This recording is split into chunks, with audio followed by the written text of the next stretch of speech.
Miguel Vilches Vendrell. Did well in the pole vault yesterday. Vilches Vendrell co-holds the national record in the pole vault for Andorra at 4.95, and he managed to pick up 13 points yesterday in the pole vault. It's very much his second event though.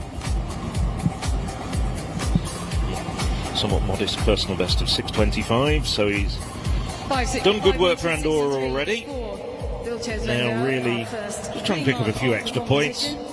Andorra though doing well considering the size of population, pool of athletes, 7th at the moment in the standings after the first day.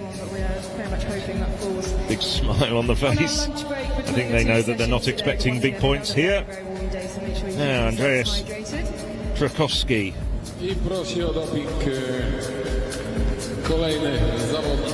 Trakowski back in 2012 was a World Under-20 Championships silver medalist, competing in those days for Denmark.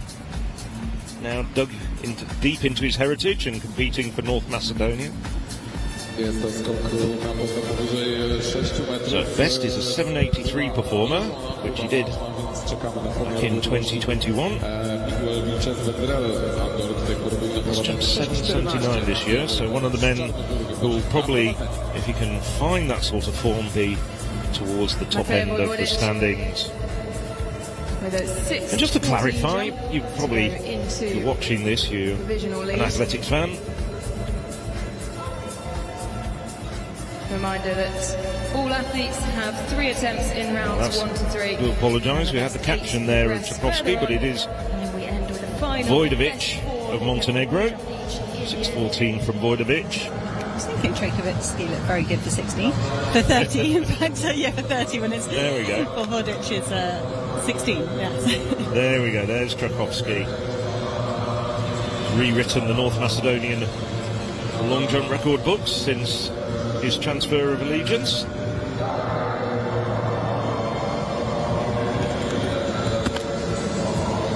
And you can notice the difference.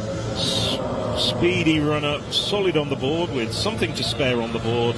Good height, good technique. No doubt at all at this very early stage in the competition he takes the lead. It's a good opening effort from Tchaikovsky. And when you have that experience, he's probably done so many European team championships, he knows what it's like to get up at this time in the morning. And that's what happens at European championships as well. You're going to have your qualification rounds very early. It's different than kind of the circuit that you might be on the rest of the year. It's a different mentality you've got to bring to the mornings. So we roll along.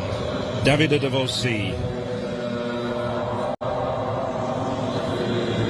better known as a sprinter, but helping out San Marino here. That was 7.47 for Tchaikovsky. So that's the mark. The likes of Zamet later on in this first round, Adamola in the second round will have to aim at. And then some of the other athletes like Horava of Georgia as well. And we can see slight difference in technique and distance for Davossi.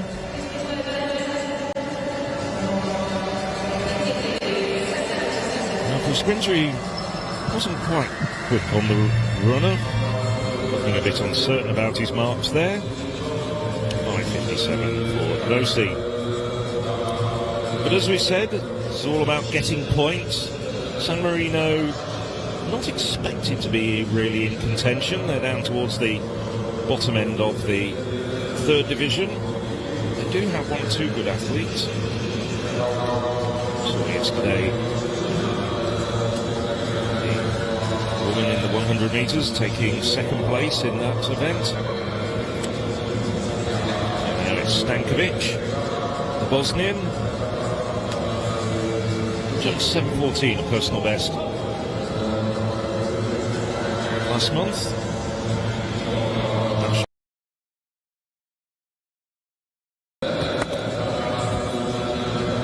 That's a good jump from him. Let's just see whether that's given the red flag or not. No, it's a white flag. That could well be a very good mark for him.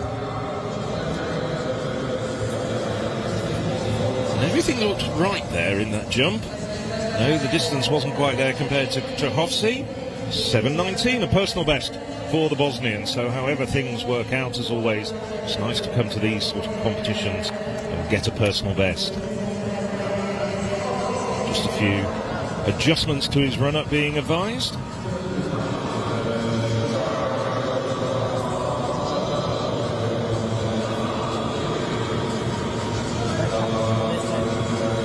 So the Armenian, Uğur Beglarian, still just 19 years of age, World Under-20 finalist 2 years ago when they were in Nairobi.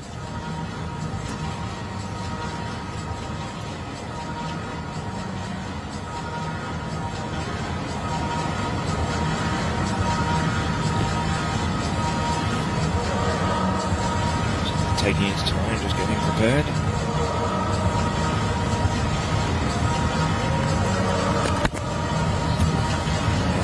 Let's just see, I think that was a red flag. A little bit difficult to tell with the naked eye. Not seeing too many close-ups, but yes, confirmed it was a red flag. 2 more jumps though for Beglarian, and then we slim the field down to the final 8, and for the final jump, the 6th jump, it's the top 4. Beglarian, 2 more jumps for the Armenian. This is a really good development opportunity for these athletes when we look towards the next European Senior Championships is in Rome next summer, and if they were to qualify for something like that, this is exactly what they'd face, an early morning session, 3 jumps. You've got to get your mark down, you've got to get on with it, so I'm sure these guys are learning a lot. From the moment they set their alarm last night and planned their morning, they've been building experience, a lot of these athletes. Now, here's one man that we're looking at to get good points for Austria, Samuel Jin. Twice Austrian indoor champion. Got waiting to get an outdoor title to his name.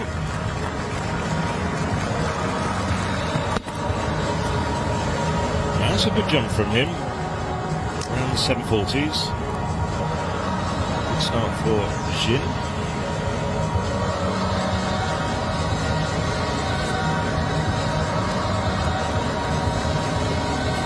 It's a tiny jump. Interesting reverse perspective on things. See our directors using all those little tweaks and little things that he's got to at his disposal. Jin's listed as studying at University of Florida, which is producing a fantastic number of long jumpers. Anna Hall at the moment is a athlete coming out of there, is doing very well. And the triple jumpers is Will Clay, Christian Taylor as well. So yeah, if he's under that kind of school of coaching, it'll be very exciting. Yeah, that was a nice opening jump. Now, Bojana Kurava. Well, Kurava, European Under-23 bronze medalist back in 2015. Now 30 years of age. He's a best of 8:24 from 2 years ago, but hasn't been jumping anything like that distance in the last year or so.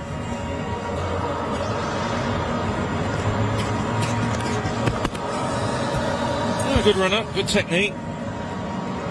In the low 7s.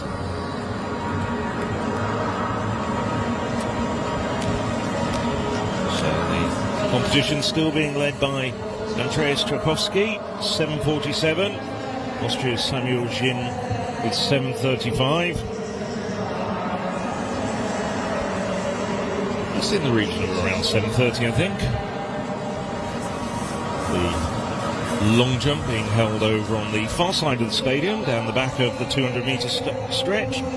Well, 7:19.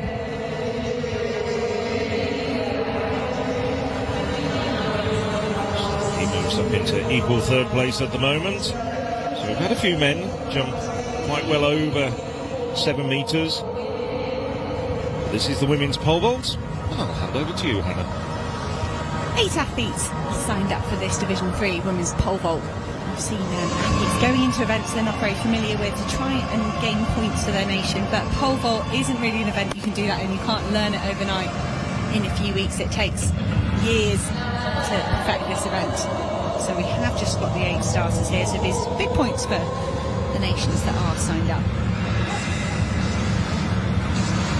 Shanna Turezek of Austria is going to jump first. She's 19 years old. She's set a new personal best of 3 metres and 90 this year. Mira Hadzia Matajic of Bosnia and Herzegovina will jump next. Joanna Jemi Augusti of Andorra, a new personal best of 2 metres 30 this year. Yarden Mantal of Israel, 3 metres 80 this season. The 16-year-old could pick up valuable points for her team here. Sana Grillo of Malta, 3 metres and 60 this season. Between Malta and Israel on the team side will play out here in the women's pole vault. Martina Muraccini of San Marino is up next. She's the national record holder. 3 metres and 60. Ellie McCartney of Ireland is ranked number 1 in this event, expected to pick up maximum points for Ireland. This could be the first opportunity to see Ireland go ahead of Austria. Parent teammate Adamola in action on the men's long jump.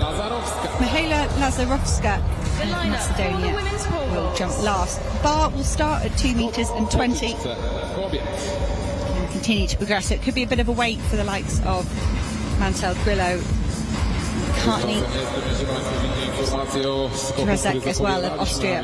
They would have done their warm-up and they have to go and relax now as the bar progresses. Stefan Stankovic, dla którego jest to rekord życiowy, reprezentant Bośni i Hercegowiny, ale na 3. miejscu w tej chwili w konkursie skoków dal Ishai Ifraimow. Now back at the long jump after that presentation, Ishai Ifraimov gets the white flag. Israel, as Hannah just mentioned, in a battle at the moment for 3rd place after the 12 events yesterday with Malta. This is an event where the Maltese could do very well indeed. Jeremy Zamet, 18 years of age, Auburn student.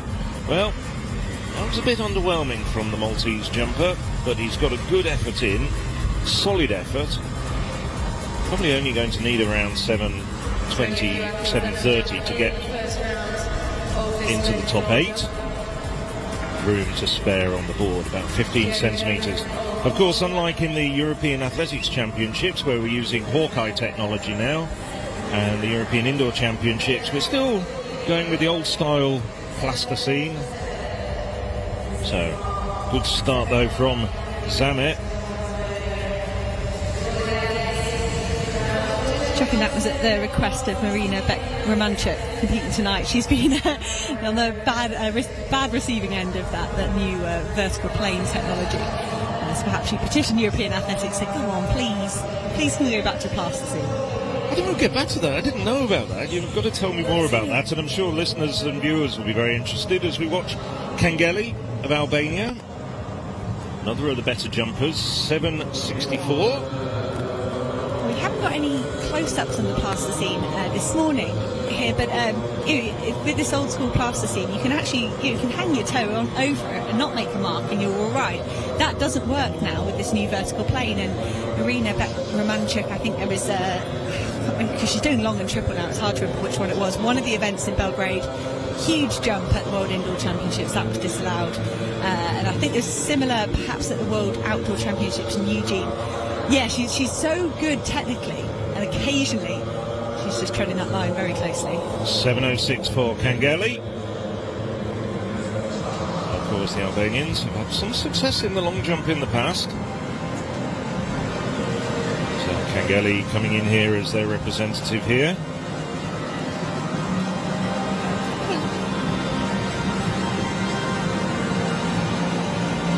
Should be just no missing Kosovan, Risha, so we start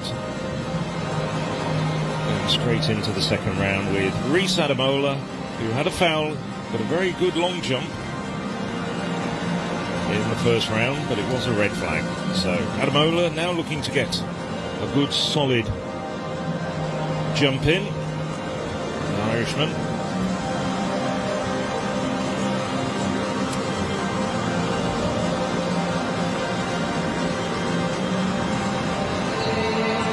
Get to the women's triple jump tomorrow. We'll pick that up, I think, as a further interesting subject of conversation. Wow, Oh, he's run through. Now he's in trouble because he needs a pretty decent jump to progress into the top 8. 2 fouls to the Irishman's name now. Not a good start. So at the end of the first round, it was still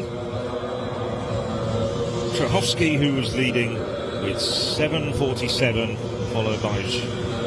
following the North Macedonian Zhin of Austria with 7.35, and in third place Ifremov of Israel 7.23. That's the 1-2-3 after the first round. We're now starting the second round, and it's Kazgin Abashadze of Azerbaijan. Azerbaijani also fouled his first attempt.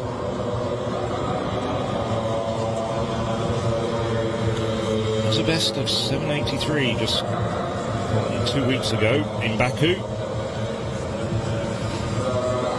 Baku historically, because of its altitude, has been quite a forgiving arena for many of the horizontal jumpers.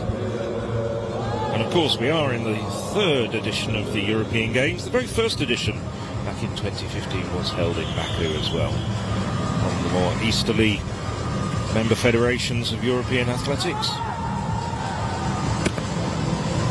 So, I think that could be measured though. He took off a long way behind the bar, but he did look like he registered a valid jump there. Won't be a terribly impressive jump, but it was definitely a valid mark.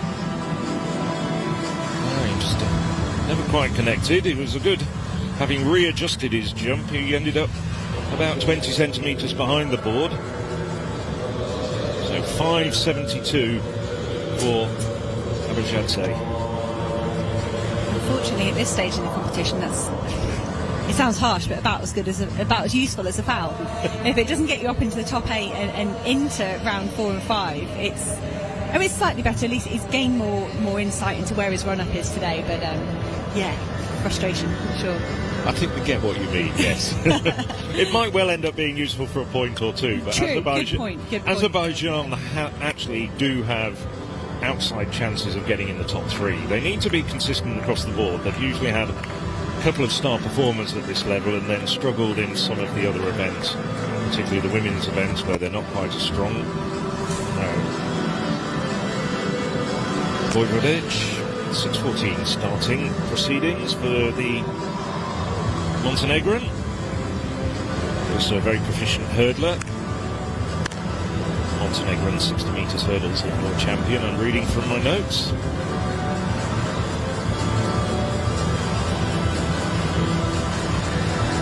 Just waiting so things pan out. So 5.87, no improvement for Vojvodic.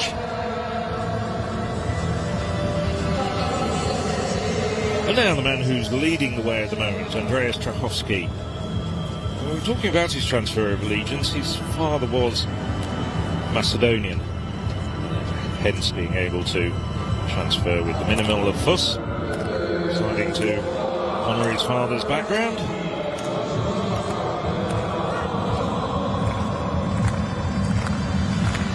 Trachowski, 7.47, the best jump in the first round, leading this competition at the moment.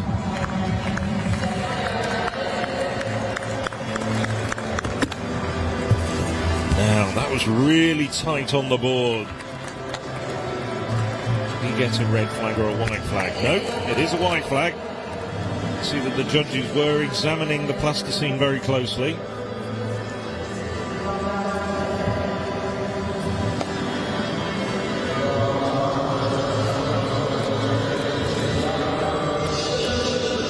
He's an experienced jumper. 7.73 for Trachowski.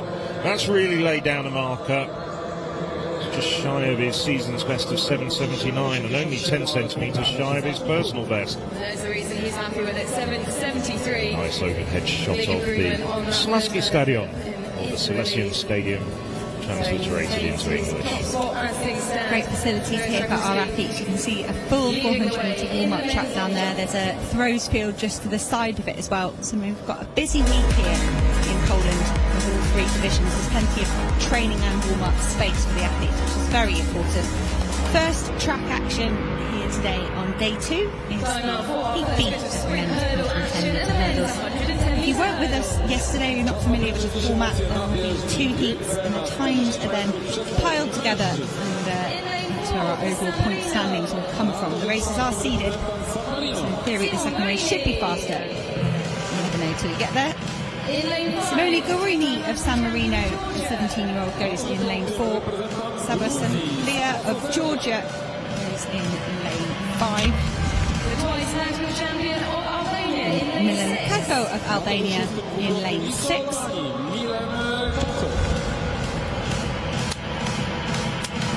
Completing the lineup in lane 7 is Aram Aramyan. You can see him in the 4 hurdles as well. It's 12.05, so it's going to have a bit of recovery, but going for a short sprint over the hurdles first. I'm not sure which one is his favoured event. We'll have to wait and see how the day unfolds.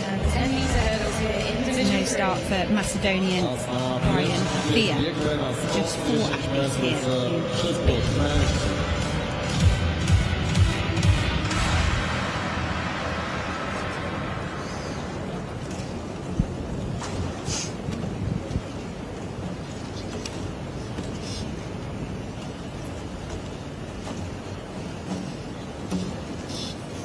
Carini in 4, Cecilia in 5, Kako in 6, and Araman in 7.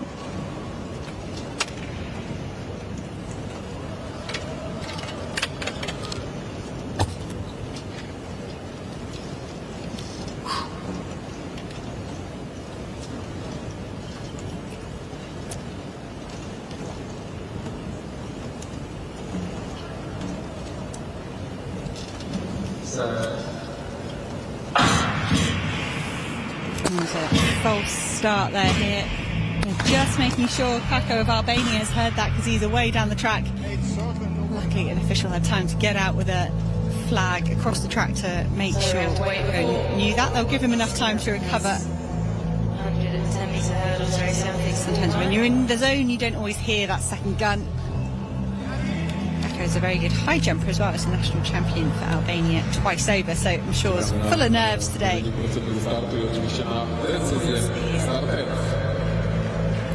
Well, it won't be the event he's most familiar with.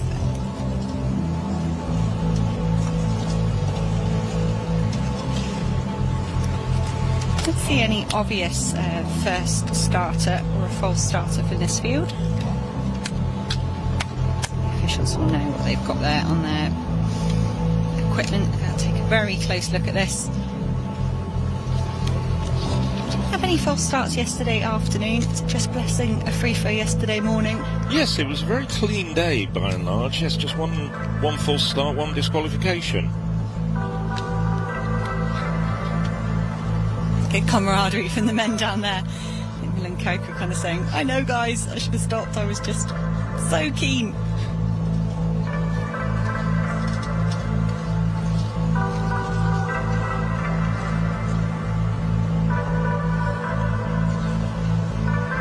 Wonderful arena here in Silesia. We talked yesterday about the calibre of events they've been hosting here over the last few years. Been building in reputation, culminating in Poland's first Diamond League, which will take place in the middle of July.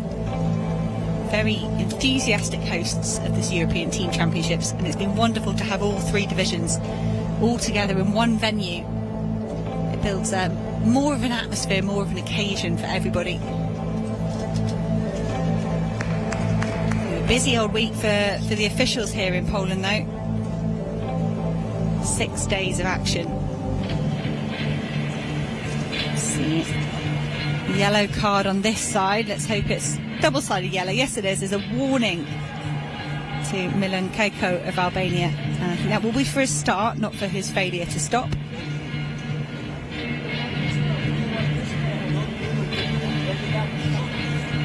You can see, yeah, I do think Milan Kako moved first, not by a huge margin though. I think he was a little bit unsteady in the blocks and setting off the men around him as well. That's just a little bit of inexperience at this level, and as you were saying, nerves perhaps just slightly playing their part.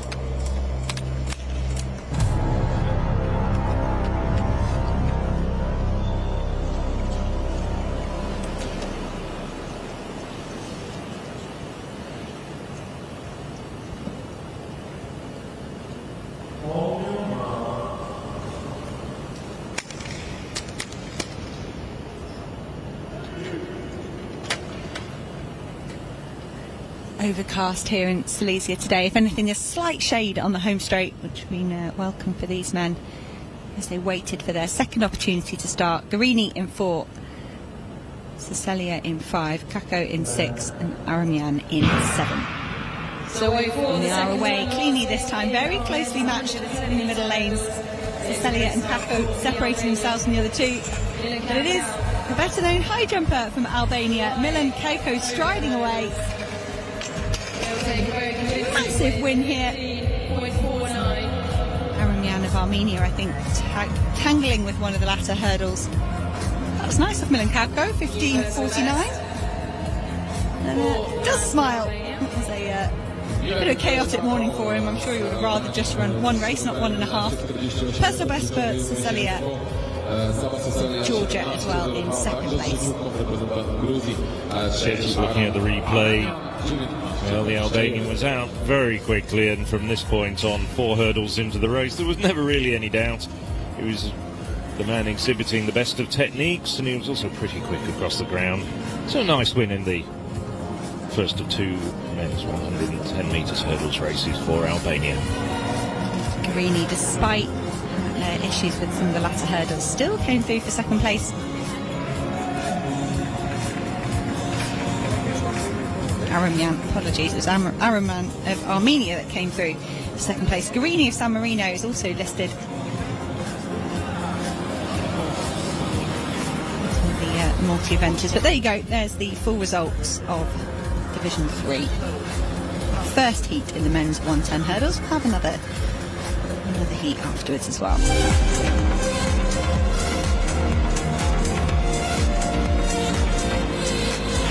Men's discus, more field action underway to go alongside the men's long jump and the women's pole vault. Standout performer in this competition, Lucas Weisheidinger of Austria, bronze medalist Olympics Tokyo. Daniel Fortullo of Montenegro, 3-time national champion in the discus, holds the national record 65.59. Stefan Stefanovski of Macedonia throw next. He's got a personal best listed of 46.15. Now, Simon Guarini has just finished his hurdles race. He will come back over for San Marino and compete. He'll throw 3rd. This is Gurvisha of Bosnia and Herzegovina. He'll throw 4th. Manukyan of Armenia, 3-time national champion over shot put and discus. Representing. Here is Lucas Weisheidinger. New national record this season, 70 metres 68. Terumi Tabalashvili of Georgia, very close to 60 metre mark on personal best, 59.49 last year. Dennis Valuin of Israel, he could pick up valuable points for Israel. He is another man just underneath 60 metres, 58.15. Luca Farrugia of Malta is up next. Marks around about 50 metres for him. Admir Didzari of Albania, who was their national champion a couple of years ago. Personal best listed from last year. No competitions so far this year. Laudin Suma of Kosovo is their national record holder with 50 metres 33 in the 2022 season. Colin Quirk here representing Ireland. He's only done 1 competition so far this year, 54, but he has grown over 60 metres in his career. Ismail Aliyev of Azerbaijan will be our penultimate thrower. This is Landa Texiria Sanchez of Andorra, checking his shaved head. He is trying to figure out his hair there. And here he is, fresh off the hurdles. Simone Guarini of San Marino is just about caught his breath. Quickly down there to pick up some points in the discus. He doesn't have a mark listed to his name. Discus, one of those events you could safely have a go at. Right. So the men's A race in the 110 metres hurdles. There's 7 men in this particular race. Men to look out for, I think, are in lanes 4, 5 and 6. Donghayon of Israel, James Ezeonu of Ireland and Darko Pesic of Montenegro.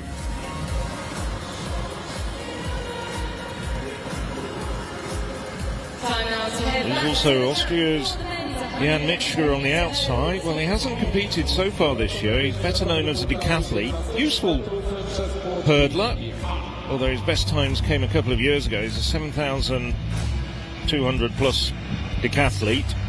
The hurdles is one of his better events. So on the outside, it's Andorra's Paul Herreras. Personal best just a month ago, 15.76. Benjamin Ojanic, 3 times national indoor 60 metres champion for Bosnia. Then Dorhayan, second best ever Israeli 110 metre hurdler, personal best of 14 seconds exactly. And the man in form, Iowa State University student in the United States, James Ezeonu, improved last month to 14.11. The Montenegrin record holder, Darko Pesic. I've seen a lot of Pesic, very talented decathlete, heptathlete, twice a European Indoor Championships finalist at the Indoor 7 event discipline. The Maltese record holder, Daniel Saliba. That Maltese record of 14.69 coming 2 years ago. And on the outside, another multi-eventer doing a fine stint for his country, Jan Mitschke. Hasn't run 110 metres hurdles this year, but a 14.20 man at best. So,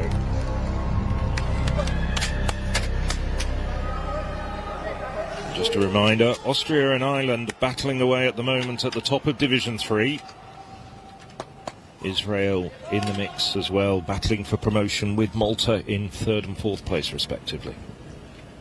So from the inside, Herreras, Andorra, Bojanic, Bosnia, Hayon, Israel, Ezeonu, Ireland, Pesic, Montenegro, Saliba, Malta, and Mitschke of Austria.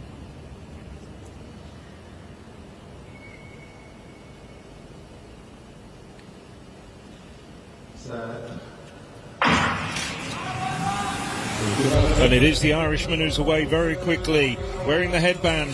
Ezeonu now striding away. Challen clatters into the hurdles there. Hayon made a real mess of that, and it's left for Ezeonu to streak clear. Montenegro's Darko Pesic, the Montenegrin record holder, comes through.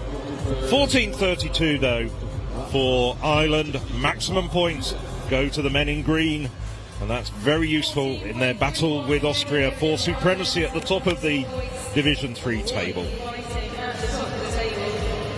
Good clean start from Ezeonu, aggressive as well, kept that momentum in his technique throughout the race. So yeah, valuable 3rd point for Jan Mitschke of Austria as well.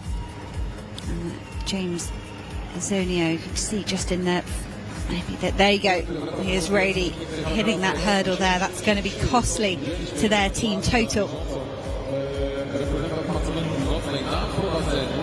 Hopefully he's come away from that unscathed. It will be frustration for Israel, but another good mark here from Ireland.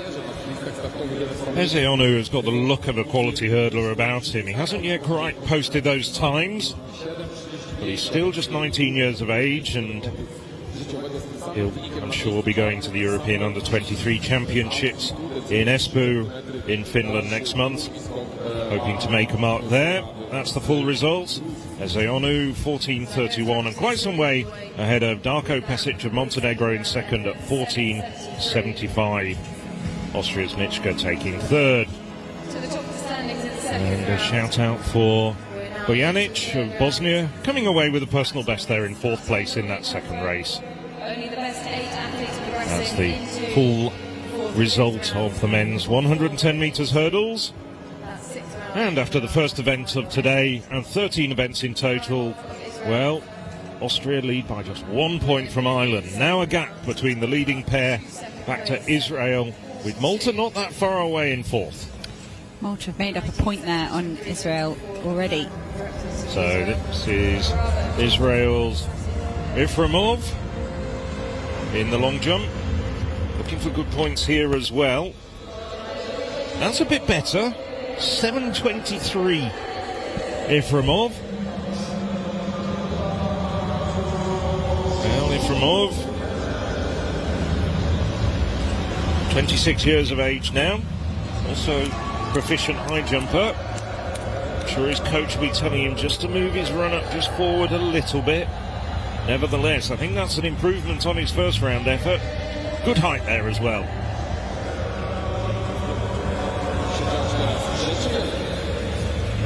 7.42, 19 centimetre improvement from Iframov.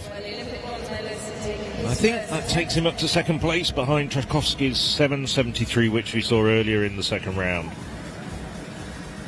Well, that was a replay from a little bit earlier while those hurdles races were going on. We're now live back at the action with Vojvodic of Montenegro. Just seen one good performance from a Montenegrin athlete. This one a little bit more modest, 6.05, 6.14, so that brings his competition to a conclusion. He's not going to make the top 8.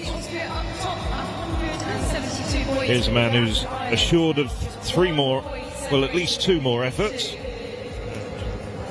7.73. He's been jumping well. 30-year-old Andreas Tchaikovsky, just 10 centimetres below his personal best.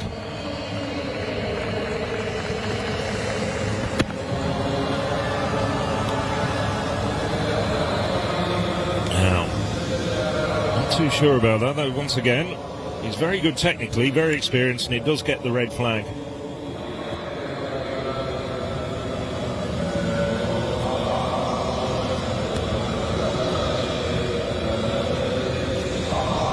Yes.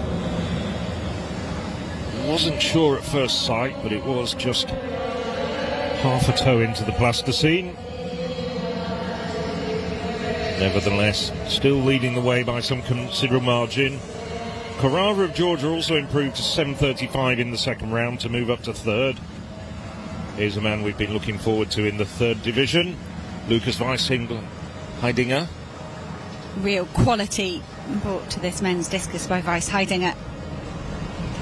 I just love seeing these big names turning out for their nation, respecting that this is part of the development for their country. They might not need the Division 2 competition next time round, or a Division 1 competition opportunity where they can get into some of the big events across the circuit, but Lucas Weiss-Heidinger, recognising it's important for his nation and their development. 57.89 in the first round.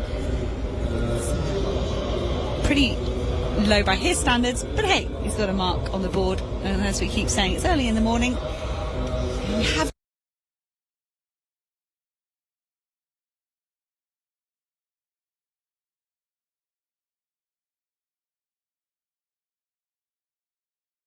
next in the circle. Weiss-Heidinger holds the lead, 29 centimetres ahead of Daniel Fertula of Montenegro.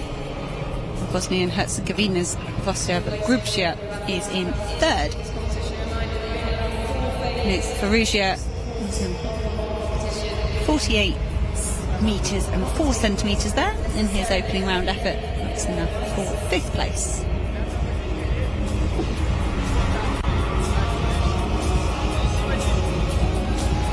Admir Dizdari of Albania out next.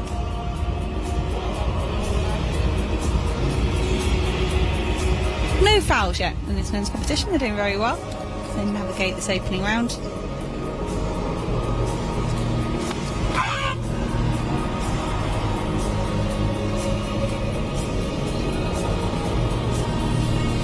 Dizdari there. We're around about halfway between the 30 and the 40 metre mark here.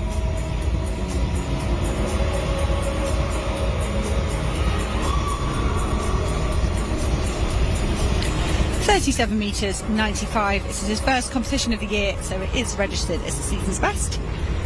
It's in 9th place.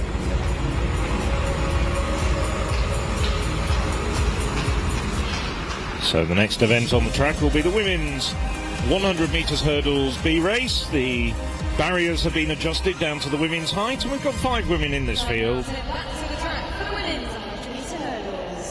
On the outside, it's Anna Sokatse of Georgia, just 16 years of age, the young Georgian. 400 metre hurdler mainly, dropping down distance here. Malta's Alessia Christina, also a proficient sprinter, 100 metre runner, and I'm sure we'll be seeing her possibly later on this morning in the women's 4x100 metres heats. Alongside possibly the favourite, Letitia Casade Valentini of San Marino, still just 17 years of age.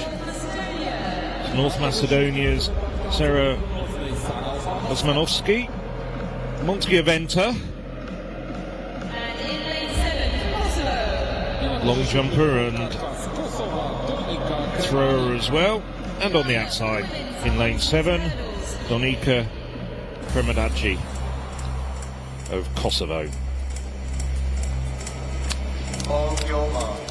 So the 5 women, starting in lane 3 on the inside, Sokace of Georgia, Christina Malta, Casade Valentini San Marino, Osmanovsky North Macedonia, and Kremadaci of Kosovo on the outside in lane 7.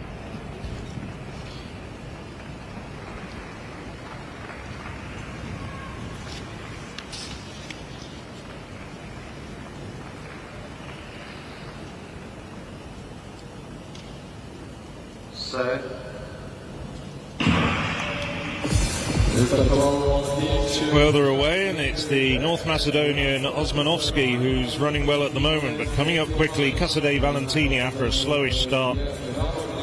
Casade Valentini now hurdling well, challenged by Osmanovsky. Well, that's very close to call. Personal best for both athletes though. Just wait and see what confirmation of the times are.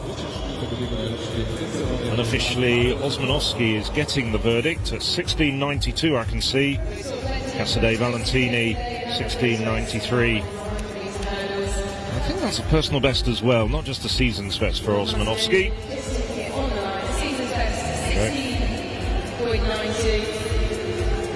But, well, nice little head-to-head duel there between the North Macedonian and the San Marinan athlete. They were very closely matched.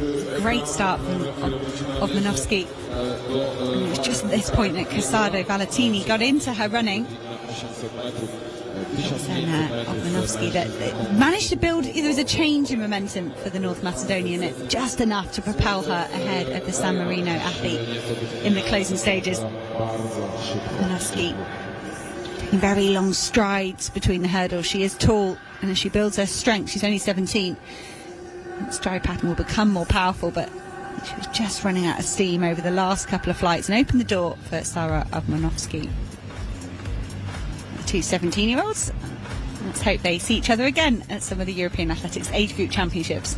We've started a rivalry perhaps here today. His third round jump, made an improvement in the second round, and that's at 7:35. Well, this stadium, it will be the venue for the 2028 European Athletics Championships, but today, in June 2023, that's the result of the women's 100 metres hurdles B race, with Sarah Osmanovsky leading them home in 16.92, just 100th behind Letitia Casade Valentini, 16.93, and in third, Alessia Christina, 18.41. So some rather modest times there, but nevertheless points very, very valuable for all those 5 nations. Busy track here at the moment. Men's long jump, women's discus, women's pole vault. Yes, we're in the 3rd round now, and this is Korava. Oh, we're switching away from him. I thought we were going to get the Georgian, but instead it's Israel's Ishai Efremov, currently in 3rd place at the moment with that 7.42. What I can tell you is Reese Adamola had a 3rd consecutive foul. No points for Ireland, and that is going to have a critical effect on Ireland bid, perhaps not from promotion, but certainly for taking top spot in Division 3. Adamola, we're expecting to take very good points, certainly in double figures for Ireland. As we look at Efremov.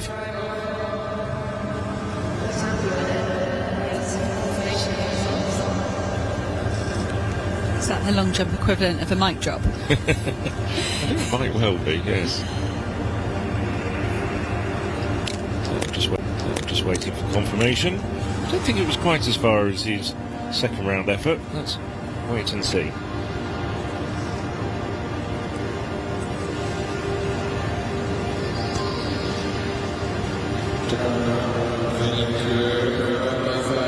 Israeli record, held since 2010 by Yoche Halevi at 7.99, so no Israeli long jumper has ever gone over 8 metres. Efremov starting slowly to close in on that mark. Well, the officials taking quite a time. Once again, I think they're just examining the plasticine. 7.58, well, it was a slight improvement. You could see with the naked eye it was there or thereabouts. So now, Liechtenstein's Verling. 6.37. It's down in 10th place at the moment. 8th is currently held by Jeremy Zamet, who's struggling a bit. And that's 7.08.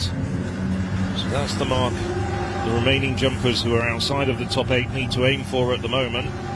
Don't think that's near it, but some good jumping from Verling. As I said, talented multi-eventer as well. Better as a javelin thrower, nearly a 60-metre javelin thrower. Personal best of 6.60.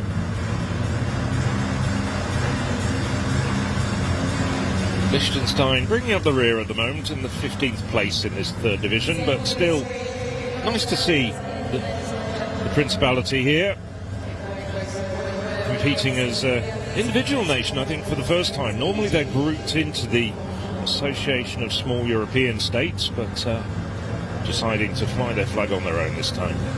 6.26 for Verling, so no improvement. He'll be in 10th place. They'll be picking up a few points for Liechtenstein. Time for Heat A at the women's 100 hurdles. Just seen the first heat go underway, and the star to watch out for in this race is Ireland's Sarah Lavin. She goes in lane 4, 5th in Munich at the European Championships last season, and 6th in Istanbul at the indoors. Masha Bobjana of Montenegro will go in lane 2. She's 18 years old, new personal best this season, 15.62. Alba Vinals of Andorra goes in lane 3. We're going to see her in the 400-metre hurdles. She's just 15 years old, so 2 races here today for her. This Sarah Lavin, season's best 12.86 in Bydgoszcz. She's been having a busy summer already on the circuit, running very well here to try and pick up maximum points for Ireland. Karen Stramets of Austria goes in lane 5, 13.3 this season. Strong competitive. Sarah Lavin puts a foot wrong. Stramets points for Austria. Lenoy Levy of Israel will go in lane 6. He's just outside 14 seconds this season, but has dipped underneath in her lifetime. Lenoy Levy of Israel will take lane 6. Apologies. Masha Garrick of Bosnia and Herzegovina will take lane 7. Another athlete we'll see in the 400-metre hurdles later. Melissa Sina of Albania goes in lane 8, 5-time national champion in this event. And in lane 9, representing Armenia. Full complement of athletes down here, all 8. Emeline Adamyan of Armenia completes the lineup. Hurdles, Heat A. Biega 100 metrów przez płotki kobiet. So Lavin in 4, Stramets in 5, Levy in 6. Athletes close to 14 seconds and under here in Division 3. This is Heat A of the women's 100-metre hurdles.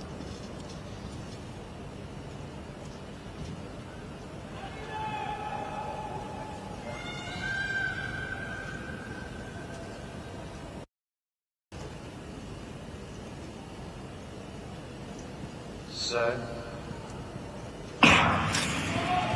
start from Sarah Lavin and Stramets alongside her. Lavin and Stramets striding away from the rest of the field. The Irish woman has the lead at the moment. Sarah Lavin with just 2 flights of hurdles left to go. It is Sarah Lavin who's going to take the win. It's underneath 13 seconds. 12.83 for Sarah Lavin. That would be a new season's best. We've mentioned that it's a bit early here in Poland. It's a bit warm. There's the Irish flag being waved for Sarah Lavin, and that shows her professionalism and her attitude here. She wanted to take maximum points for the win, but she did also talk about wanting to run a good time. It's a good opportunity to run fast. And this great track here, Sarah Lavin, all business. Karen Stramets of Austria ran a very tidy race as well. She would have known she had a tough task with Sarah Lavin inside of her, but she gave it a good go. Yes, extremely good run from Lavin there. Not sure at all. I need to check the stats, but I think that might well be a Division 3 record. I don't think anybody has run ever faster at this sort of level of competition in the European Team Championships. And 12.82. Lavin, of course, slowly starting to close down on that very good Irish 100 metres hurdles record of Derval O'Rourke going back, I think it was to 2006. A nice wave and a smile. That gets Ireland a bit better on track after losing all points from Rhys Adebola in the long jump. Only adds 1 point advantage to their total over the Austrians. There's the combined results of both heats in Division 3. Sarah Lavin up top with a season's best, 12.83. Stramets equal personal best. National record there for the Nels of Andorra. So we'll see her again in the 4 hurdles, but that was a great start for the 15-year-old. Hopefully that's calmed her nerves, got her excited to be part of this European Team Championships. And there we do have the standings after 14 events. Ireland and Austria 1 and 2 at the moment. Ireland getting the verdict on the basis of having more first places. That of course will change after the long jump, and we're in the 4th round of the long jump. We're in the 2nd round of the discus. Yes, early days still here in the men's discus. Kubisha of Bosnia and Herzegovina is in 3rd place with 52 metres as it stands. Lukas Weiss-Heidinger of Austria with the lead as expected, but he's only done 57.89. That's a mark that's very achievable by other athletes in this field.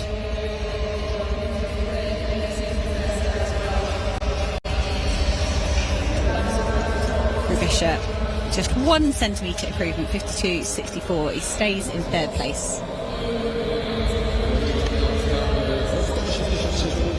Izrael 154 na miejscu 3. Bosnia Hercegowina awansuje na miejsce 4, ma 15 punktów straty. Really enjoy this aerial cam here at the Stadium Slaski. We had drones at the Oslo Diamond League, and they were just getting to grips with it. I do think that's going to be a wonderful addition, but these cable cams are very good. So it was a foul in the 2nd round for Lukas Weiss-Heidinger. That's not fully awake. A busy season on the circuit. And, maybe just very much turning up for points here for Austria, rather than using it as a platform to do a season's best or anything like that. But we'll see. Still just round 2. Shvili of Georgia is in 4th place at the moment.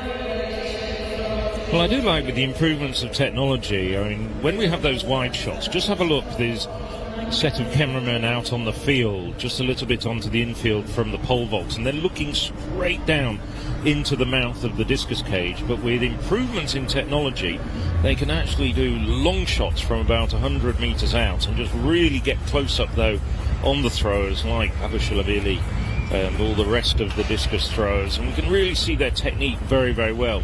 Of course, it's wonderfully entertaining for the audience out there who are watching on the European Athletics live stream. It's also great for coaches as well. Gives them a lot of insights. That was an improvement for Abishashvili. 54.98, pushes himself above Kubishka of Bosnia and Herzegovina. This is Denis Falulim of Israel.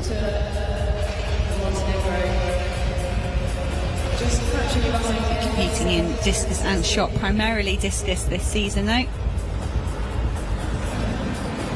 Rozpoczęła się And that's a good second round effort. Big improvement, pushing himself up into 7th place, 5th place, and 7th into 5th. In these first 3 rounds, it's all about trying to collect our top 8 that will get to compete in rounds 4 and 5.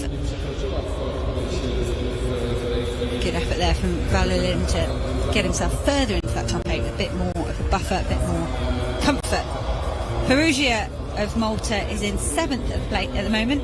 Malta chasing Israel in those team standings. It's not going to improve on Perugia's 48.04. Very keen to get in this top 8.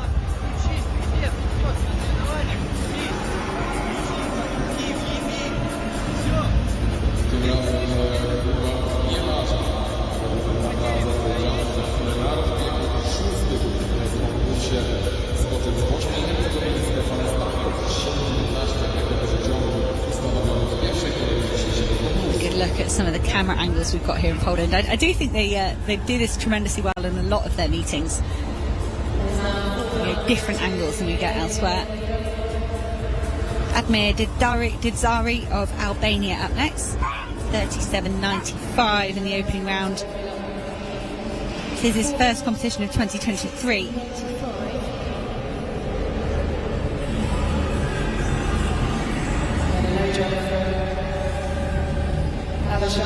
Dizdari, I'm not sure that's going to improve on his first round effort. Let's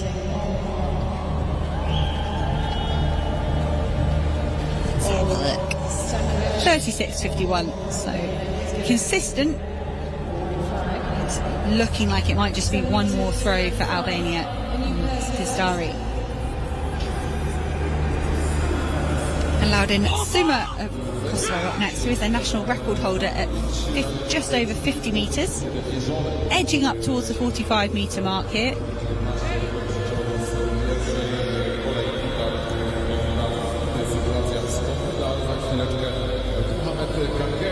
Reprezentant Albanii 7.28 w trzeciej kolejce i to daje chwilę 5.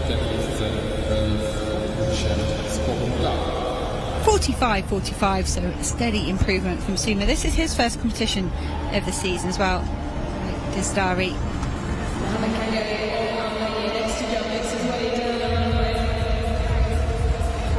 Really big stage to open your season on, and both men navigating it okay. 2 valid throws under pressure. 3 athletes left to go in round 2. This is Colin Quirk of Ireland. 49.95 in the opening round. All the way up to 62 metres back in 2019. Just the one competition over in the States. The end of April, nothing since. So Colin Quirk, maybe to me, suggests a mid-season disruption. Maybe an injury, but he is here in Silesia to compete for his nation. That's going to be an improvement over 50 metres for Quirk.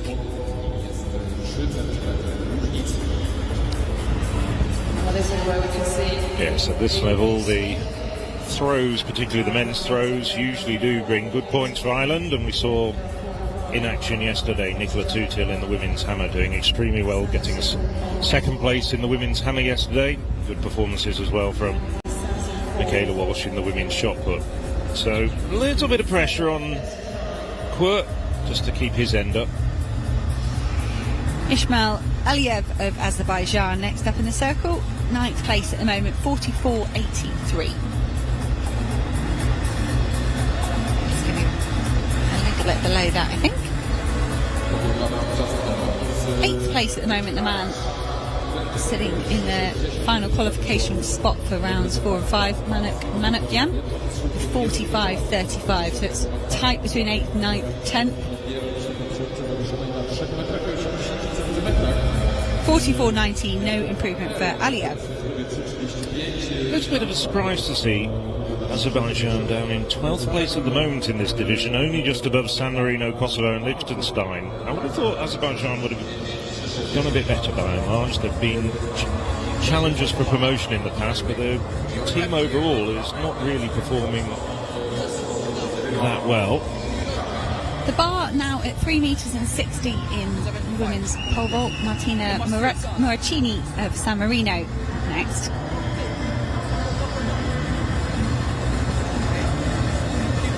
I'd say it's good pole vaulting conditions today. Slight breeze, but nothing too bad. Moracchini, this would be a lifetime best. It's a first time failure.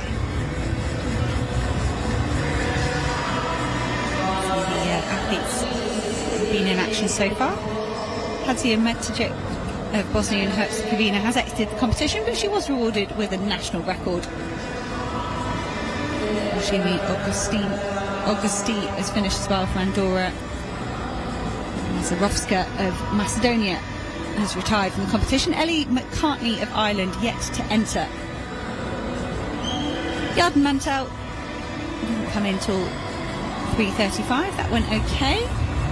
This is Sana Grillo on your screens here.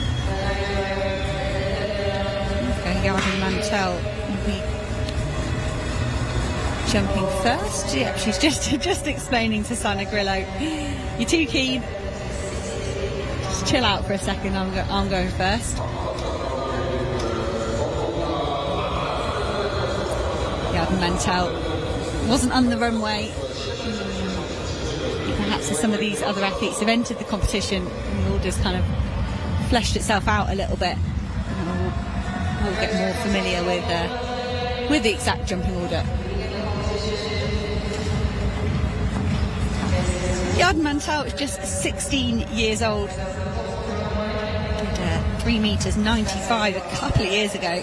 So he's building a lot of experience in this event. 3 metres 80 in May in Tel Aviv.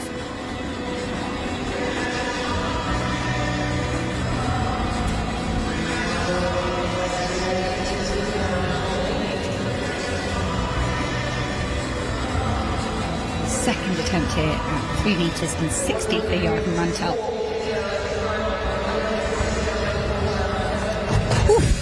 Loads of height there. You can see the frustration for her coach.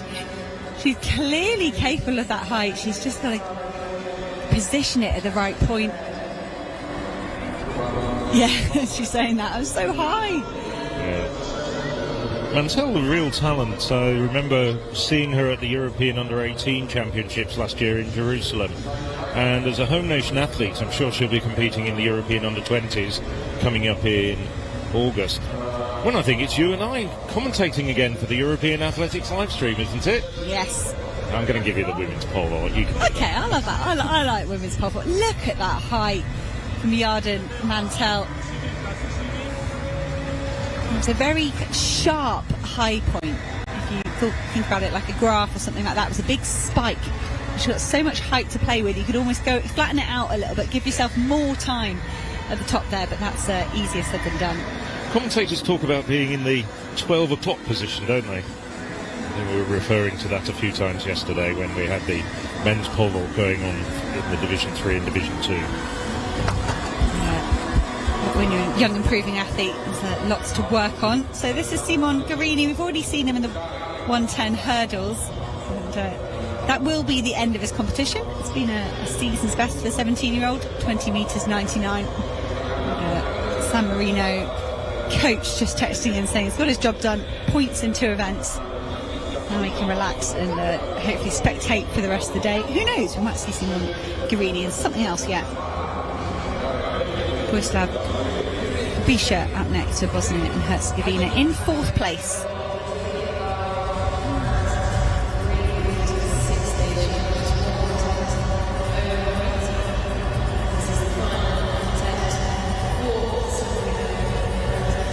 Skipping across the circle, dynamic. It's only slightly over 50 metres, and he's walked out the front. So it won't improve on his 52.94. So not tremendous distances so far here in the men's discus. Everybody just a notch below their season's best. Also going on in the field at the moment, the men's long jump. We haven't seen too much of that in the last few minutes, but I'm sure we'll pick that up shortly. But there hasn't been either any real change at the top, and it's still being led by Andreas Trachowski at 7.73 with Israel's Ishay Ibrahimov just a little bit behind the North Macedonian with 7.58 in second place. We're coming to the end of the fourth round now. The field's been slimmed down to 8 competitors, and we'll pick up the long jump very shortly. Manukyan of Armenia with his third round effort, so we're just behind the long jump and proceedings, if you like, here in the men's discus. They haven't quite figured out who's going to be in that top 8. Only a few throws left to figure that out. Manukyan is sitting in 8th. He would have loved to add a little bit to his best, but it's going to be a foul here in the third round for the Armenian.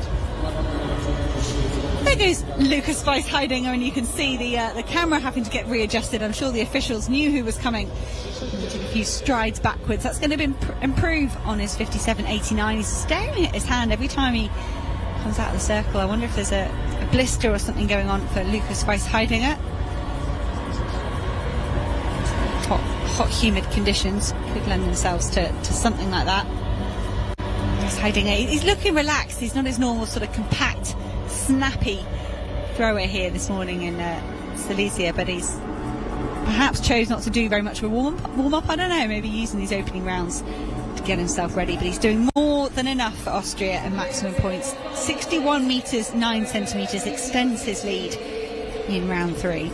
And we'll be focusing on the 3 field events for about the next 15 minutes before we have the next action on the track, which will be the women's 800 metres, 2 races, of course. I'm sure you're getting very familiar with the format. Here's the discus. Abulashvili in his third round effort. That was very quick. Look at the speed he used there in the circle. You compare that to Lucas Weiss-Heidinger. He's certainly saving something back at the moment. Abulashvili, Georgia, having a good afternoon. Good morning so far already. He's in third place. That could improve on his 54.98. Just below 54.59. Abulashvili. So cementing his third place. Back with Mantell in the women's pole vault. Third and final attempt at 3 metres and 60. And she does it. What a relief. I think that expression is, why couldn't I have done that the first or second time? But Yarden Mantell stays in the competition as the bar will go up to 380. If she can get over that, that would be equaling her season's best as 16-year-old. So Moricini, Grillo, Mantell all up in their top 4. Eliza McCartney, I think, has jumped yet. Third and final attempt for Grillo. That was a nice clearance from the Maltese athlete.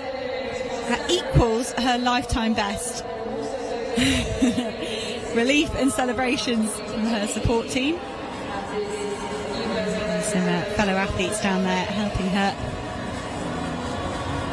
It's very common nowadays for someone, whether it be an agent or a friend, to be in constant contact with the coach. They might be watching at home, they might be receiving those videos captured by the person in the stand. Everyone sort of works together to tinker the technique. There's a new concept in the Diamond League, I think, at the moment, that they're allowing the athletes to take their phones into the competition arena again. We've had it sporadically over the last few years. And speaking to the athletes, and I said, why? Are you going to go on social media? Are you going to do something? And I said, well, no, actually, I could talk to my coach. And that could be they kind of say, why should someone who has their coach in the stand be an advantage when I could talk to my coach who's at home? I can still remember when it was in the rule books that the coaching wasn't actually allowed or couldn't be assisted. But of course, with the technical advances, whether it's shoes, whether it's tracks, whether it's equipment, I think it's just evolution. Mm-hmm. So now we're looking at Iframov, 7.58. Oh, that's a good jump from the Israeli. That looks as though it could be challenging the 7.73 that leads from Andreas Trachowski, the North Macedonian. Well, Iframov has a best of 7.76 from last year. He's already set 2 seasons' best. 7.70, just 3 centimetres shy.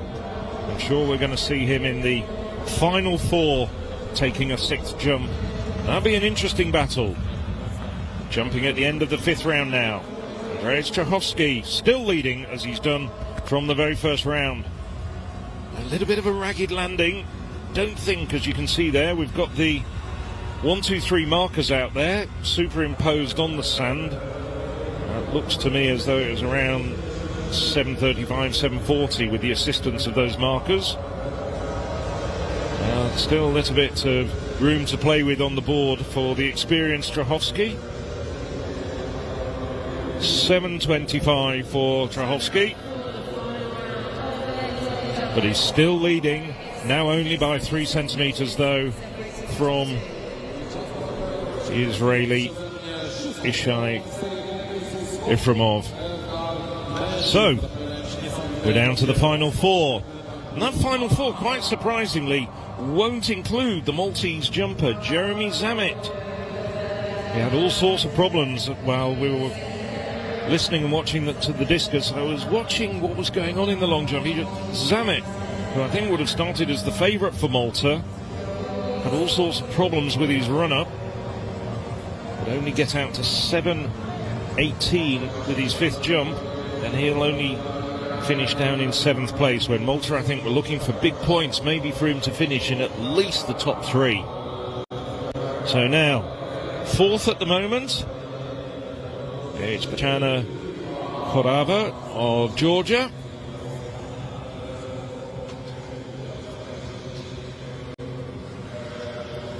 Eight-metre plus jumper, the only 8-metre man in this field at best. Former European under-23 medalist.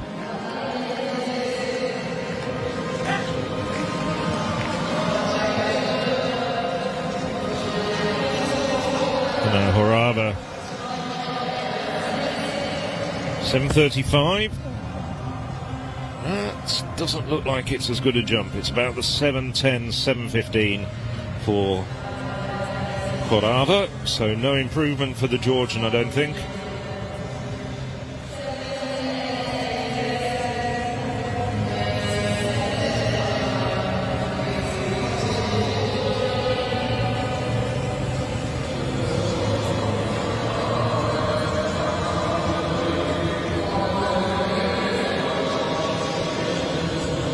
.708. So he stays in 4th place. 12 points for Georgia. One of the better results for Georgia in this competition.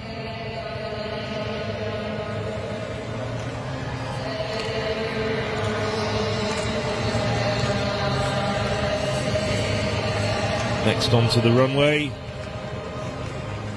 Muhammad Kangeli.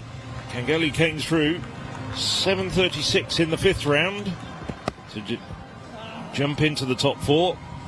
I think he was down in about 6th place before that. Not sure that was an improvement though for Kangeli. Of course, Albania. Long jump, one of their specialities in many respects.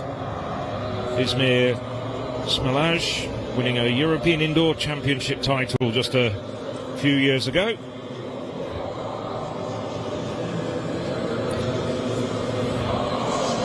Trying to read the body language there, but I'm suggesting it's might have been a bit hunched up on the run-up and at the takeoff. 7:01 for Kangeli. So stays in 3rd place now. It's the battle for 1st and 2nd place. After that 7:70 in the last round. Ishai Ifremov, can he improve? Can he really put the pressure on Andreas Czachowski? Quick on the board. Oh, just goes wrong on takeoff. Everything was going well until he put his foot on the board. He never took off. Will be measured. It'll be measured at around 5 metres. There we see it.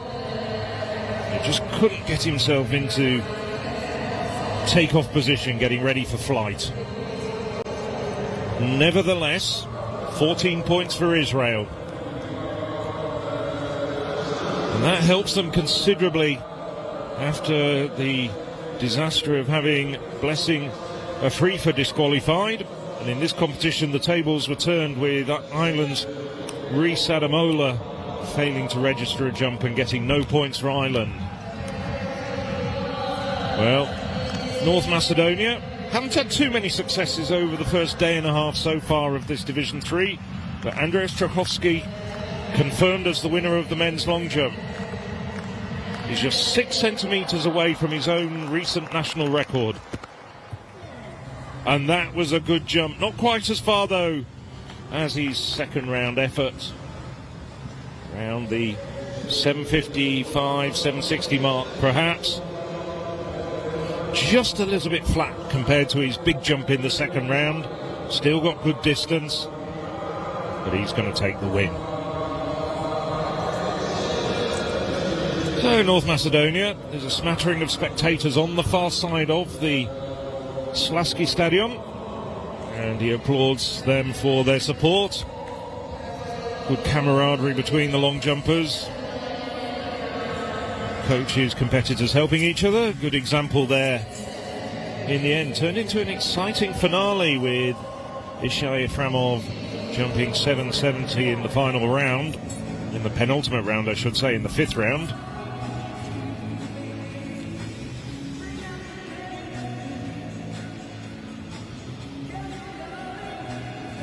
There we go. Just waiting for the results to appear. And it is confirmed. Trachowski 773 for North Macedonia, Israel second, Efremov 770, and Albania take third with Kangeli 736. So quite a big distance between the top 3. And there, Rhys Adamola, no points for Ireland, no jump in his first 3 attempts. And that's how it looks now after 15 events. Austria now, bit of a gap, 11 points between themselves and Austria. Israel now starting to put a bit of distance now between the chasers for the promotion positions. Israel 19.5 points again ahead of Bosnia and Herzegovina, with Malta also losing way in that particular event. As we move on now, well, the focus of attention has been on the field events for the past 20-25 minutes, but we're back on the track with the women's first heat of the 800 metres. So on the outside, no, we're looking at Bernardini of San Marino on the outside, not the North Macedonian. This is Anna. They've got this the wrong way round. Let me help you. Anna Yusupova of Azerbaijan there. We're looking at her. Best of 2:19 just 2 weeks ago. Georgia's Gayan Ustian, 2:13 performer, but that came a decade ago, 2013. Maria Cristina Martins Patricio of Andorra, 2:21 performer at best, 2:23 very recently in a local race in Andorra. The Albanian, now I think she might well be the favourite, has a personal best going back to 2017 of 2:12, but very proficient. More of a 400 metre runner, but she's been extending her range a little bit recently. And Irma Peshdari on the inside, the 18-year-old North Macedonian. So I'm interested to see how Doughty goes. Of course, Albania in the women's events did have a win yesterday in the 5,000 metres with Luisa Gega. And it is Gega who's the Albanian record holder at 2:02 and change. Doughty hasn't approached that yet. So as they get underway, it's Hajdari of North Macedonia, Doughty of Albania, Martins Patricio Andorra, Ustian Georgia, Yusupova of Azerbaijan, Bernardini on the outside. The Albanian, 14 times national champion outdoors across 400, 800 and 1500 metres, as well as one title over the 400 metres hurdles. Hasn't run an 800 metres this year so far, but she's on paper and given her credentials at other events, possibly the favourite, and indeed Rakasa Doughty does go straight into the lead. Anita Bernardini, we don't have much information about the San Marinan, but she's courageously trying to keep keep track of the Albanian. So the Albanian now just really running her own race. This is almost a training session for the Albanian, something of a time trial. She's running well. This is a very good early pace for 65.56. So I think she's gone out there with the intention of trying to notch up a personal best, and she's certainly in contention for that at the moment. Rekasa Doughty with every stride putting more distance between herself and the rest of the field. It's Ustian coming through for second place at the moment, but Yusupova and Martins Patricio closing on the Georgian, with Bernardini now starting to go back after that early pace. And the Azerbaijani and the Andorran have now gone past the Georgian. It's starting to pay for that early pace as well, no doubt at all. As she comes into the home straight, it's Rekasa Doughty of Albania, just 21 years of age. She was winning national titles at the age of 15. She's just going to be just outside her personal best, but a good run from her. 2:15.22, just about 3 seconds outside of her personal best, but she gets good points for Albania. That's a standard personal best for the teenager from Andorra, Maria Cristina Martins Patricio, at 2:17.14, just coming in front of Anna Yusupova, 16 years her senior. Both the Andorran and the Azerbaijani athlete rewarded with personal bests. That was a nice run from Rekasa Doughty of Albania, very controlled, very smooth. I think she'll be relishing maybe having a bit more competition in her next outing. It's always fun to win a race, and to win a race at the European Team Championship level. A nice morning for Rekasa Doughty. It's a great finish from Martins Patricio of Andorra. Her and Yusupova really pushing each other, having a fantastic battle. I thought Yusupova might muster something in the last 50. But these two, different ends of their career, perhaps at 19 and 35, but both personal bests here today. Anna Yusupova getting better year on year, into not 2 seconds off her personal best that she'd already set this season. It was great in a third place for Azerbaijan. But Rekasa Doughty, cool, calm, composed, very easy win here.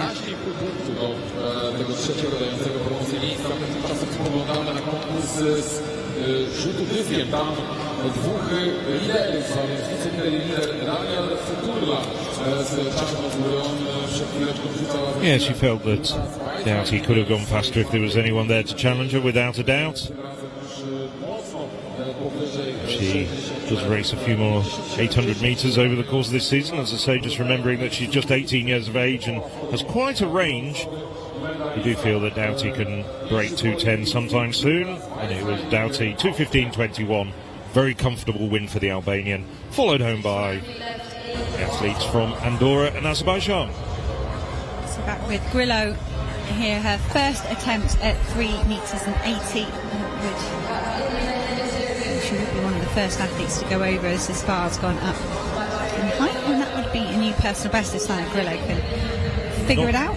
Not just a personal best, I think it would equal the Maltese record. I was just looking up the stats at a quiet moment a short while ago. Yarden Mantell with an awkward landing there at 380. It took her 3 attempts to get over 360. It's going to have to be a third and final attempt for the 16-year-old.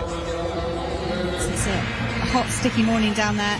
Shana Turizek of Austria, we've not seen too much of her. So we saw a very good clearance at 360. It's 3 failures within the competition for Turizek. Just below her lifetime best at the season of 390. Back to the men's discus. We're into the 4th round. Lucas Weisheidinger has had the lead the whole way through. That looks a bit more aggressive from Weisheidinger, a bit more oomph. well beyond the 61 metre mark that's imposed on the grass there at his leading distance. Is that an official coaching term? A bit more oomph? Yes. Give it a bit more Yes. oomph. My ballet teacher used to say, give it some goulash, which I very much enjoyed. I'm yet to coach an event where, have a coaching occasion where I can use that, but Your it's challenge pending. is to get goulash into the commentary again by this time tomorrow. Oh, well, we've got Hungarians later, so we'll be fine. Oh, in marvellous, Division 2. yes. Plenty of. You've obviously had plenty of coffee this morning. You're a lot more alert than I am. Well done, Hannah. Vice Heidinger extending his lead 62-12. Eliza McCartney bided her time coming into this competition. First time clearances at 380, 395. Totally into her stride. She has done 425 this season at the Loughborough Opens. And that's a big clearance from Eliza McCartney. See a big contingent here from Ireland. They're moving all around the stadium, supporting all the athletes that are competing today. Eliza McCartney, coached by Kate Dennison. Very good pole vaulter in the time. I was on quite a few European Team Championship teams with Kate. To see her here coaching an Irish athlete is fantastic. So she's asking, I think, there for a higher height. She has now got almost got the field to herself. Narden Mantell's still got another attempt, maybe Sana Grillo as well.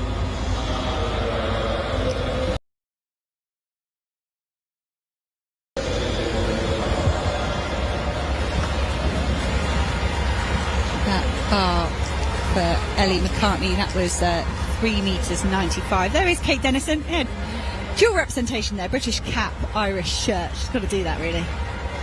I think she's also working for British team management as well, isn't she? She's looking after the jumps. Yeah, busy week, Kate Dennison. She can turn her attention to Division 2 when these divisions get completed on Thursday. Here is Heat 1 of the women's 800 metres. Elena Gajic of Bosnia and Herzegovina looking very nervous for me there out in lane 9. Ressa Barassi of Kosovo is in lane 6. She's a 6-time national record holder, including this event with a 2:09. Gina McNamara of Malta will go in lane 7. She's done 2:08 this season out in America. She holds the national record for 1500. Plenty of strength and endurance in her legs.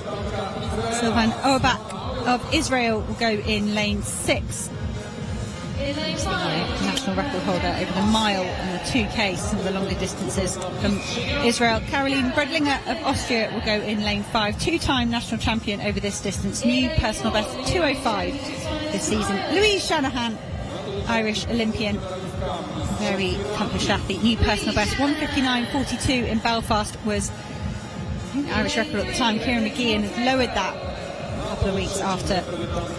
Sadana Pejovic of Montenegro will go in lane 3. 10-time national record holder over pretty much any endurance discipline. Nada Alaverdian of Armenia will go in lane 2. Very much expect a dominant win here from Louise Shanahan. It's what tactics might she employ? The closest athlete to her on times is Caroline Bredlinger of Austria at 2:05. Busy field down there with 8 athletes. I might expect Louise Shanahan just to stretch from the front here, or if she doesn't, to run wide and try and stay out of trouble. The Irishwoman there with the green vest. So wait and see how this stagger unwinds. So a PhD student at Cambridge, Louise Shanahan. So she's got speed and brains. Balancing 2 exploits. She's very happy at the moment to slot in behind Caroline Bredlinger. Carolina Bredlinger perhaps sensing an opportunity for a personal best here. She'll at least want to come second here and keep the Austrian team hopes alive. She'll know she's got stiff competition from Louise Shanahan. Bredlinger does compete over 400 as well, so using all her leg speed to good effect here in the opening circuit. And that's a very nice first lap of 61 seconds from Bredlinger. Well judged there. If you're a 2:05 runner, 61 first lap is nice.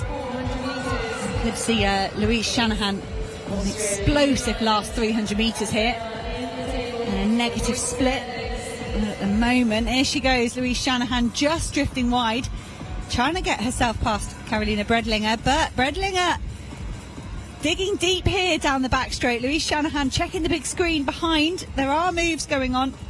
Malta's Gina McNamara is pushing herself into third place, and they're gaining ever so slightly on these two.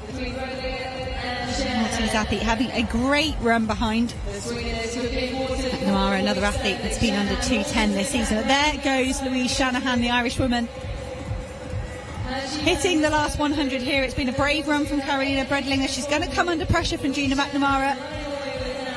Gina McNamara could score some big points for Malta. She does sneak into second place, but it's a win for Louise Shanahan. 62-second final lap, and that winning mark, that winning margin, all made up in the last 100 metres there for Louise Shanahan. Job done. I think a big shout out for Gina McNamara. I think she's going to be rewarded with a very big personal best by about 2 seconds. Yes, indeed, it is confirmed. And Bredlinger as well, getting their reward for that brave run over the first 700 metres before Louise Shanahan went through the gears. So personal best there for McNamara and Bredlinger in second and third place, but the plaudits go to Louise Shanahan. A well-timed run there from the Irish woman. It was tactically a superior race from her. Look at the highlights here. Bredlinger. Well, I can't fault Bredlinger. She did everything exactly right from her perspective. And of course it is a battle between Austria and Ireland at the top of the third division at the moment. 3 promotion places. It's looking as though they are going to Ireland and Austria, but we're only about halfway through this programme, so an awful lot of things can actually happen over the course of the next day and a half, and this is where Shanahan, class athlete that she is, sub 2 minute performer this season and in the past, eases past Bredlinger. Very focused. Bredlinger now starting to just run out of steam a little bit. Shanahan powers down the home straight. You've had the opportunity of talking to Louise Shanahan, I think, on a few occasions. No, and I think she's a very accomplished young woman. I mentioned balancing PhD studies alongside trying to train, and she's trying to look at balancing that into the Paris Olympics next year. Can she take a bit of a break? What can she do to maximise her opportunities? So there are the full results of Heat A. And just a note there for Gressa Barassi of Kosovo breaking her own national record, 2:07. Whole host of personal bests and season's best. And Barassi is actually still down on the track there, looking very tired but very happy. Bredlinger, pleased to see her rewarded with a personal best after that brave front running effort, and great tactics from Gina McNamara as well. 9 points behind. This on 200 for Israel. 180 points. See what that's done to the team standings. Austria 9 points ahead of Ireland at the moment. It's a decent lead, but it's certainly vulnerable. Israel starting to open that gap up to 19 points ahead of Malta. Gina McNamara will have scored valuable points there. We're just 16 events into 37, and about halfway through day 2 in Division 3. They'll have their final day tomorrow. And if you haven't been with us over the last few days, Division 2 are in the evenings. And Division 1 is all alone on Friday, Saturday and Sunday with afternoon evening sessions. Into round 5 of the men's discus. Krisha of Bosnia and Herzegovina is in 4th place at the moment, so he's in the driving seat to get another throw in that final 4 in round 6. So a lot of athletes left to go in this 5th round. I think that will see Vojislav Kubisha safely into the top 4 if they've reversed the throwing order.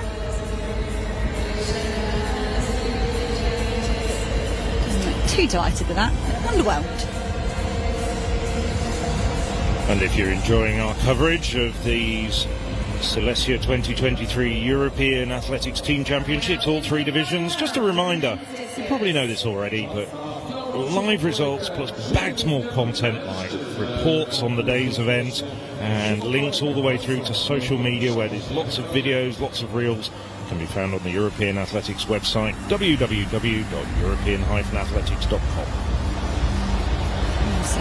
And then just relaxing here, watching the end of the competition. I do enjoy it when athletes stay and watch the closing stages. Maybe it's because they've got Lucas Weisheidinger out there. I think I want to watch a Olympic medalist throw close up. So here we are into the final four.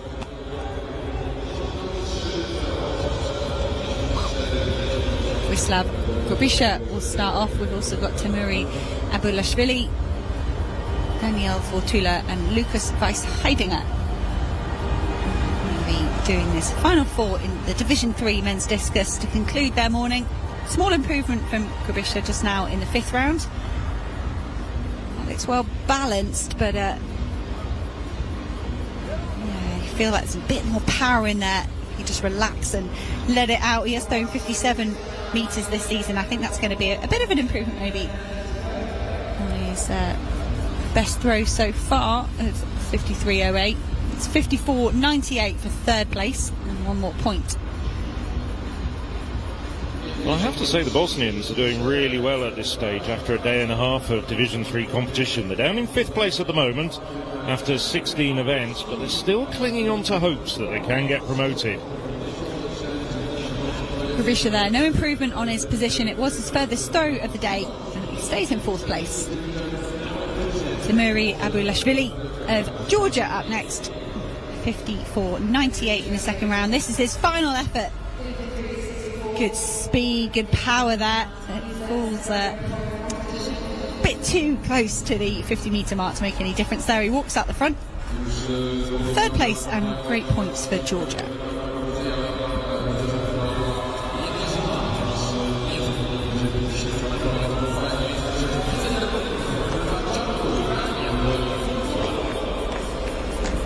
This is just Daniel Fortula and Lucas Weisheidinger to throw. Abulashvili leaving with a season's best.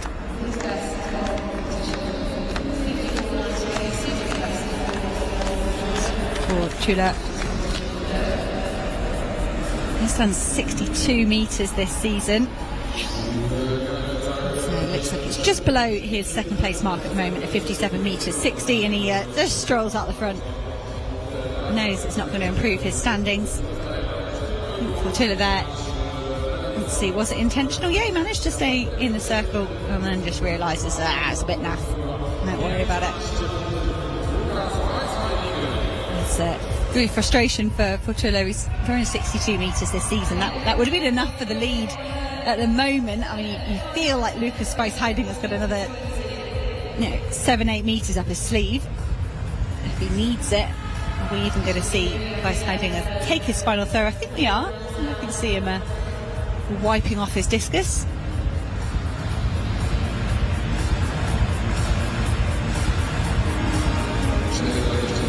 Daniel Filani, great points.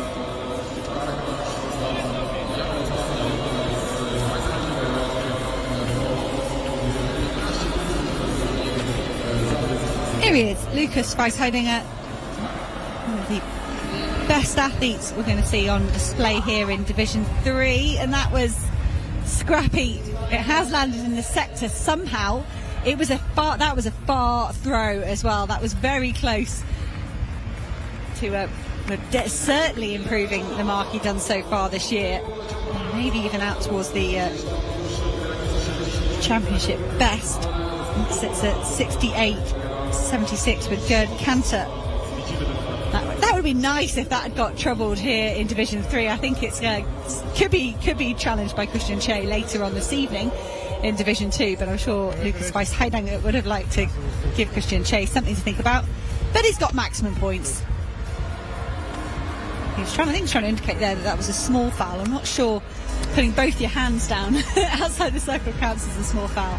But hey, like I say, maximum points for Austria nonetheless. Well, we'll bring you confirmed results from the men's discus very shortly, but we're looking at the start list now for the men's 1500 metres.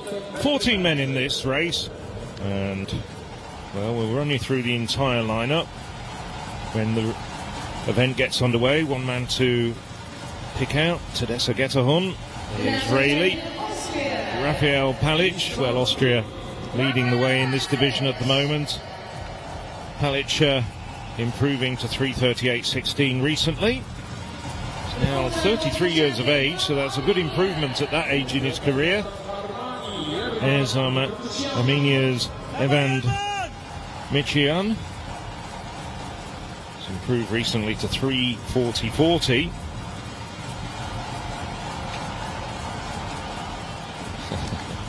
Nice little wave there from the Andorran. And there's Ireland's Cathal Doyle. Well, the Irish 1,500 metre record very recently reduced to 3:32 by Andrew Coscaran, breaking that mark from the early 80s by Ray Flynn that had stood for the best part of 40 years. Cathal Doyle coming in as a very, very worthy substitute for Coscaran, giving him a bit of a break. So just to give you the full lineup, we have Bledo Messi of Albania, Ashrik Kriziau of Kosovo, Carl Doyle of Ireland, Elman Abishov of Azerbaijan, Carles Gomez Lozano of Andorra, Nemanja Dorisic of Montenegro, Leonid Vandersky of North Macedonia, Lorenzo Gugli of San Marino, Stefan Kukovic of Bosnia and Herzegovina, Ivan Mitrovic of Armenia, who you saw in the lineup, as you did Rafael Palic of Austria. Palic also a very good steeplechaser. Timur Madabov of Georgia, Tedessa Getahun of Israel, and Jordan Guzman of Malta. There's all 14 men. Just gone through 300 metres, and it's Michian leading the way from Palic. Guzman up there. Guzman challenging. Doyle looking very comfortable in fourth place at the moment on the inside. And this early pace, so they've stretched them out. Group of 7 at the front, and then the rest of the remaining 6 men trailed around the track. Still it's Michian. Decent pace being set here by Michian, and we mentioned the format change here in the European Team Champs, where we've expanded the number of teams. There's 15 here in Division 3, 16 teams in Division 2 and Division 1, and it's a relief to see a 1500 stretch out like this when you've got a lot of athletes in it. Michian doing a very good job at the start. His season's best of 3:40. He's running within himself here, but it's enough to get the race moving, and sometimes that's what you need. You need just an honest pace to kind of take out those ferocious kicks. There could be someone back there that's more of a 4.8 guy.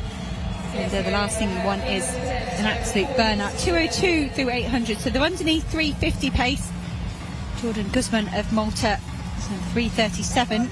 He's been doing longer races this outdoor season, so he might not have maximum confidence in his sprint. Him seeing that 2:02.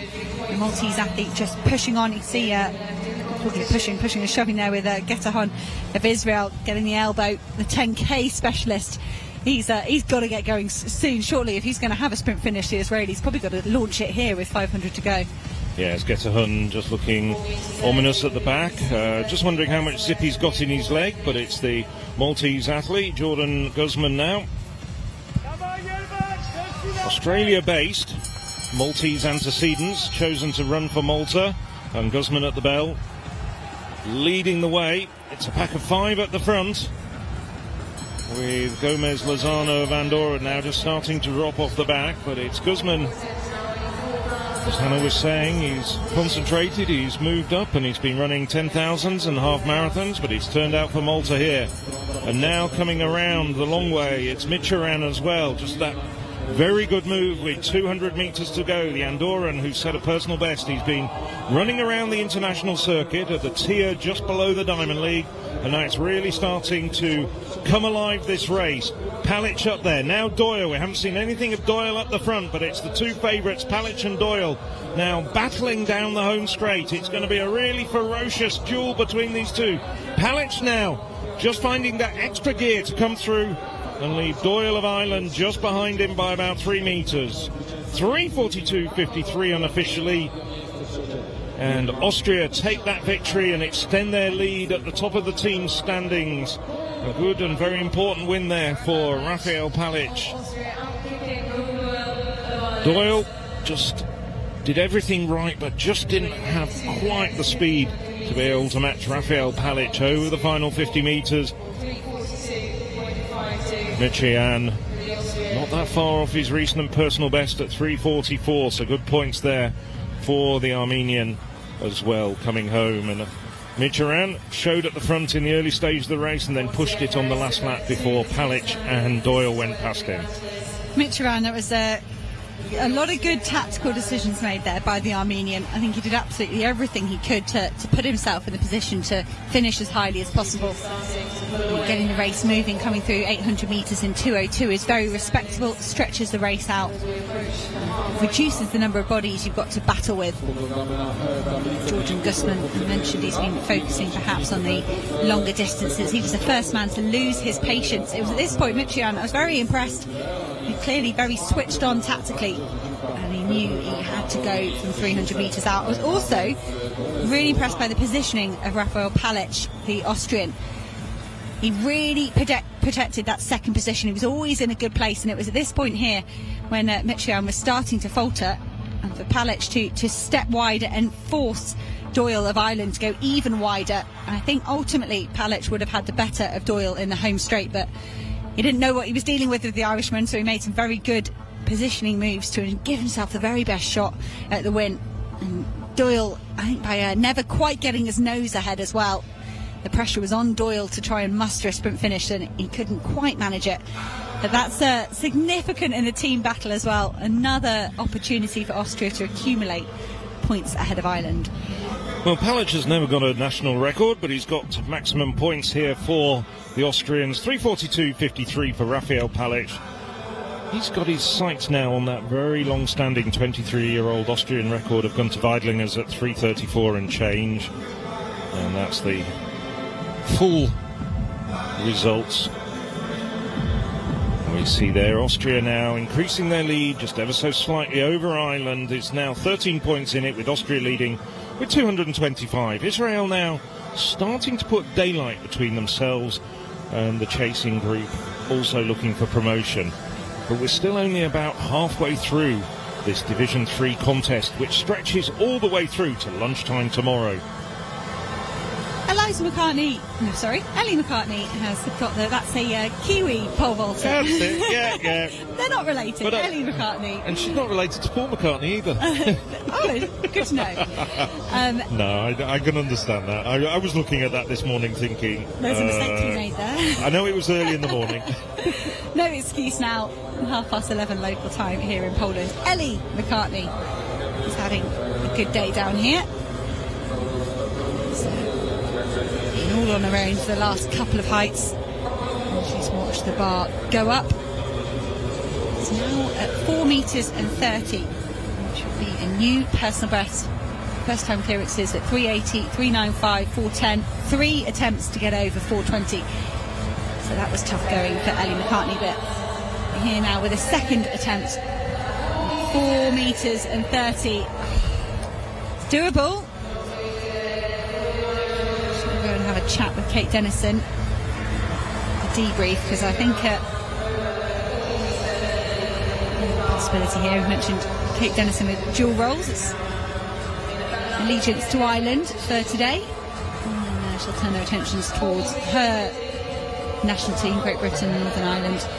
As Division 1 gets underway Friday, so McCartney just confirming there she's got the one attempt left. 4 metres and 20, 4 metres and 30. She'll take her time.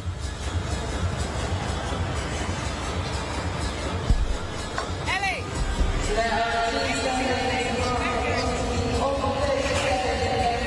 Just another look back at that second attempt. 4 metres and 30.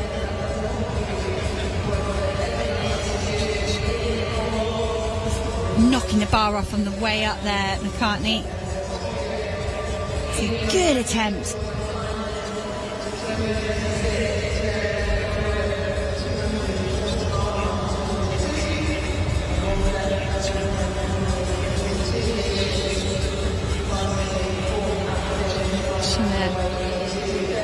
Teresek of Austria finished in second place in this competition with 3 metres and 60, getting the second place on countback from Yarden's Mantel. We just saw Austria taking a win in the men's 1500 ahead of Ireland. The tables turned here with McCartney and Teresek. Very, very close between these two. It's almost like Austria very much in the driving seat at the moment.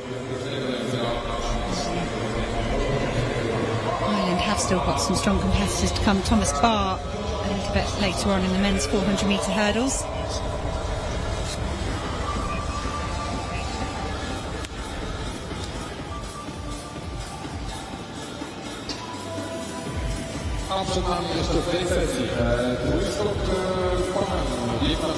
Have a little look back at the action that's taken place so far this morning. Day 2 of the European Team Championships.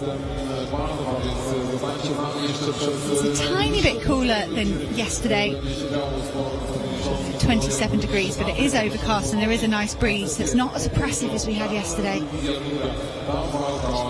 Welcome relief, I'm sure, to some of these athletes.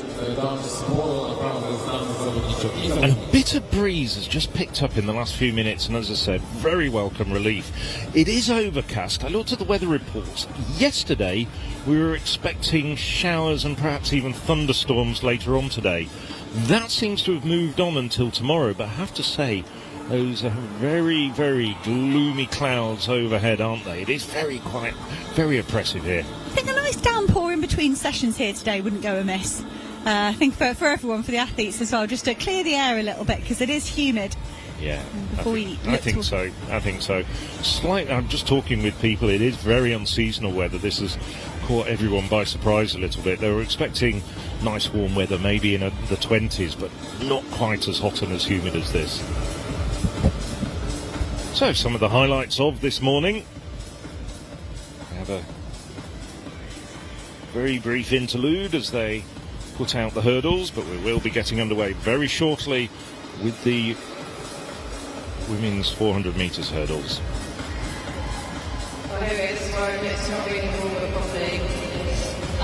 So, the Slasky Stadium, well, you're doing Diamond League commentary, you're doing the Kamila Skolimowska meeting? I am. I have to learn how to say Kamila Skolimowska a bit better before you the will. of July. That wasn't a good effort.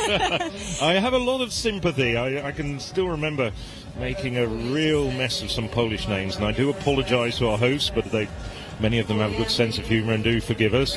And I had to almost go through a lot of Polish names phonetically, particularly one former world pole vault champion, Paweł Wojciechowski. It took me years to learn how to pronounce that. Luckily, he's back jumping quite well, so hopefully you're going to get to use that. I think we have got him in the men's pole vault as we look towards Division 1. Peter Lissak, oh, great. I do love it. Yeah, but I wouldn't be at all surprised to see Wojciechowski just milling around at some point. Men's pole vault. On the way for Division 1. I don't know which date. There's a lot of days, a lot of programmes, but Ellie McCartney has the win here in Division 3 in the women's pole vault. She could also get a personal best if she gets over this third and final attempt at 4 metres 30.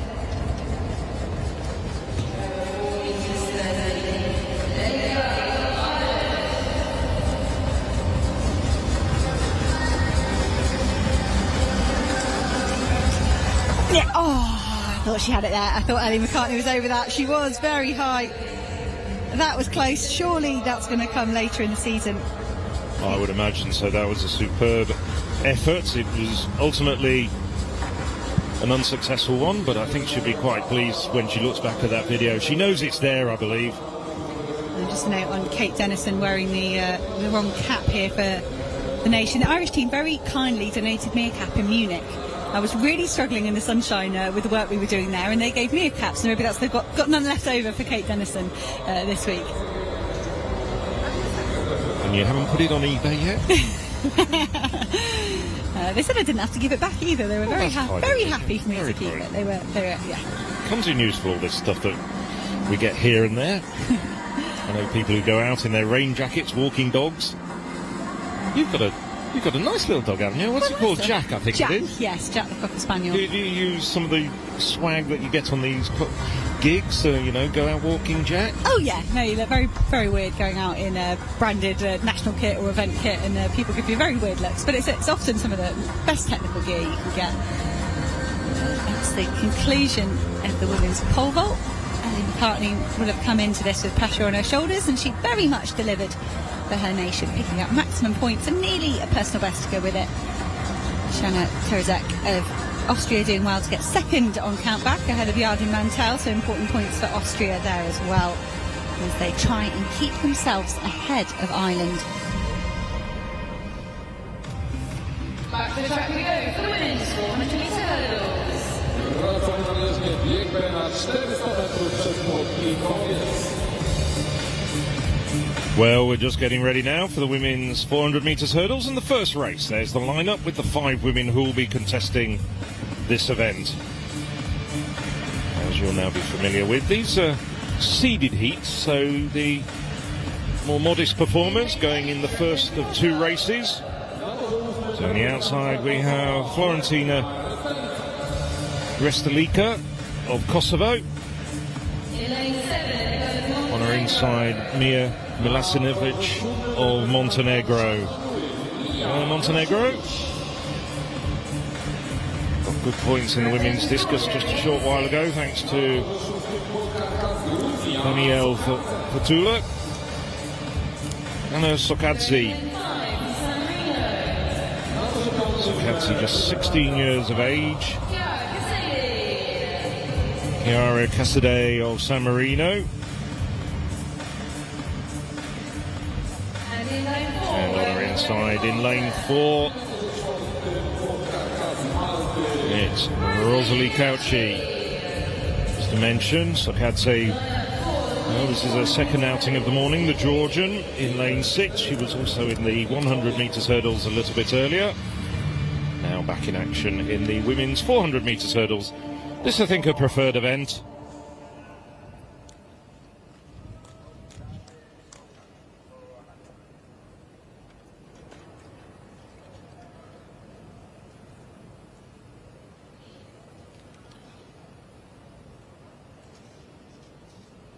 From the inside, it's Rosalie Cauchi, Chiara Casadei of San Marino, Anna Sokadze of Georgia, Mia Milasinovic of Montenegro, and on the outside, Florentina Restelika of Kosovo.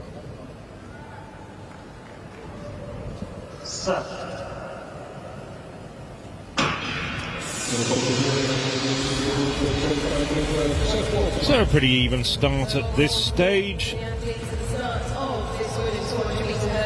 Cauchi, the Maltese runner, who's more accustomed to going over barriers as a 3,000 metre steeplechaser, struggling at the rear at the moment, but doing well in the middle. It's Sokadze of Georgia, in the light blue vest of Georgia, and it's Sokadze who's tearing away. Isn't too tired after the exploits earlier this morning at the 110 metres hurdles. Milasinovic challenging. Milasinovic, perhaps the more accomplished technician. And now Milasinovic starting to go through the gears. Sokadze still battling away there, but Milasinovic now starting to pull away.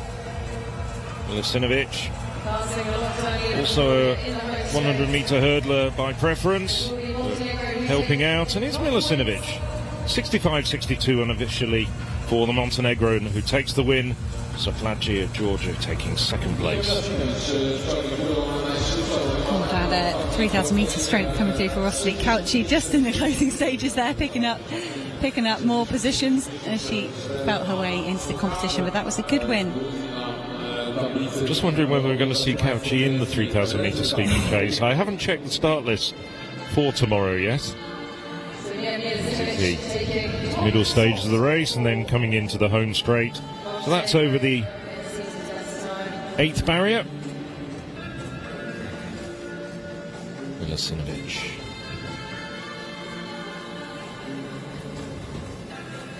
Doing well. Also a heptathlete at Stanford University in the United States. 65.60 for Milusinovic.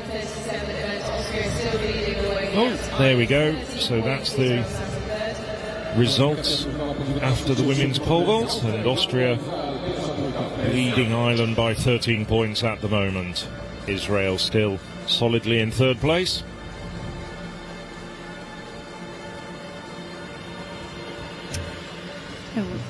Still got two field events to deal with this afternoon here in Silesia. We've got the women's almost afternoon, 15 minutes before it's the afternoon, women's triple jump, men's hammer throw. We'll be getting underway shortly.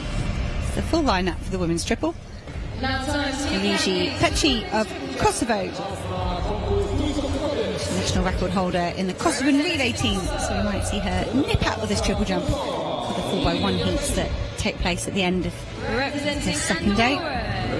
Jana Rodriguez of Andorra is just 16 years old and doing 60-metre sprints indoors this season. Sara Omanovska, we already saw her taking a win in the sprint hurdles in her heat for Macedonia.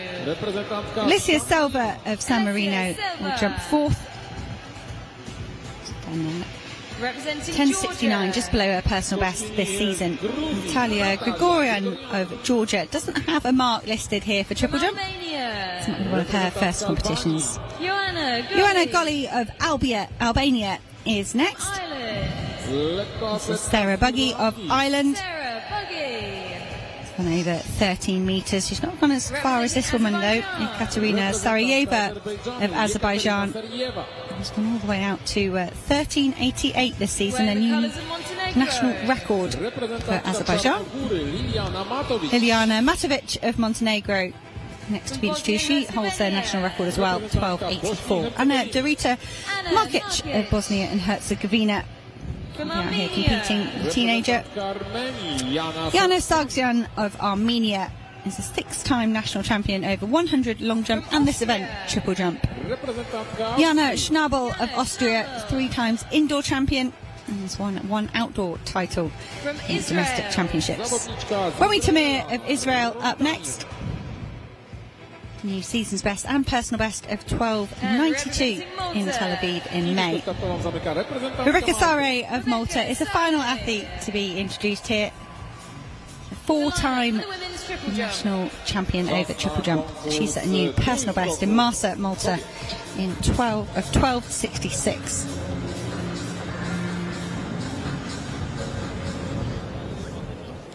We're going to go back to the track shortly for the women's Heat A of the 400-metre hurdles. As we say, on paper, this is the higher ranked athletes on their season's best and personal best. And again, could be Austria versus Ireland in the middle lanes. Helena Pressler of Austria broke their national record, 56.16. Just at the start of this month, Kelly McRory of Ireland, 57 seconds, so she'll have a tough job to stay on terms with Pressler. I'm sure she will give it a go. Austria and Ireland have been in the top 2 or 3 of most of the events today. And Austria just getting the nod almost every time it has been Austria over Ireland. So we are only nearing the halfway point here in Division 3. Plenty of action still to go today and tomorrow as well when we look towards the final day. Lots of opportunities for points. So the top 3 get promoted, but you still want to be taking the trophy and getting those photos. Great to see the athletes that have already competed getting themselves down here to spectate. There they are, loving getting themselves on the big screen. And as I think you mentioned yesterday, it was somewhat unfortunate that back in 2021 at the last European Athletics Team Championships, where the Super League as it was then was actually held in this stadium, that Ireland were relegated because they were unable to field a team owing to COVID travel restrictions. So it's no surprise to see Ireland challenging. Melissa Garrett goes in lane 9. This is Duna Vinaz, the national record holder for Andorra. She's just 17 and already the fastest 400 hurdler ever from Andorra. Noah Levy of Israel goes in lane 7. She holds the national record for 300-metre hurdles. fast start from her. Kelly McRory of Ireland goes in lane 6, 4-time national champion at this event. Really close to her personal best in Aldingham at the end of May.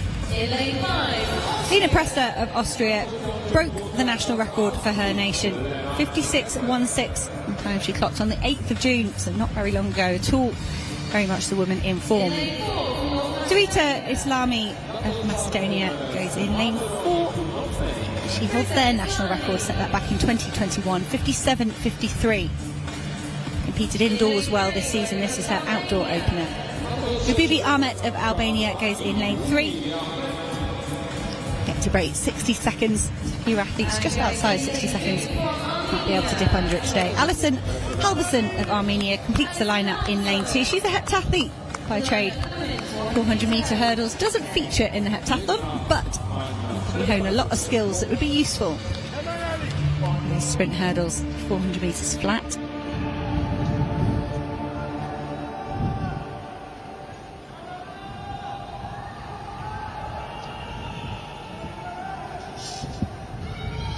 Lina Pressler in lane 5 for Austria, the fastest on paper. I think in tip-top shape this season.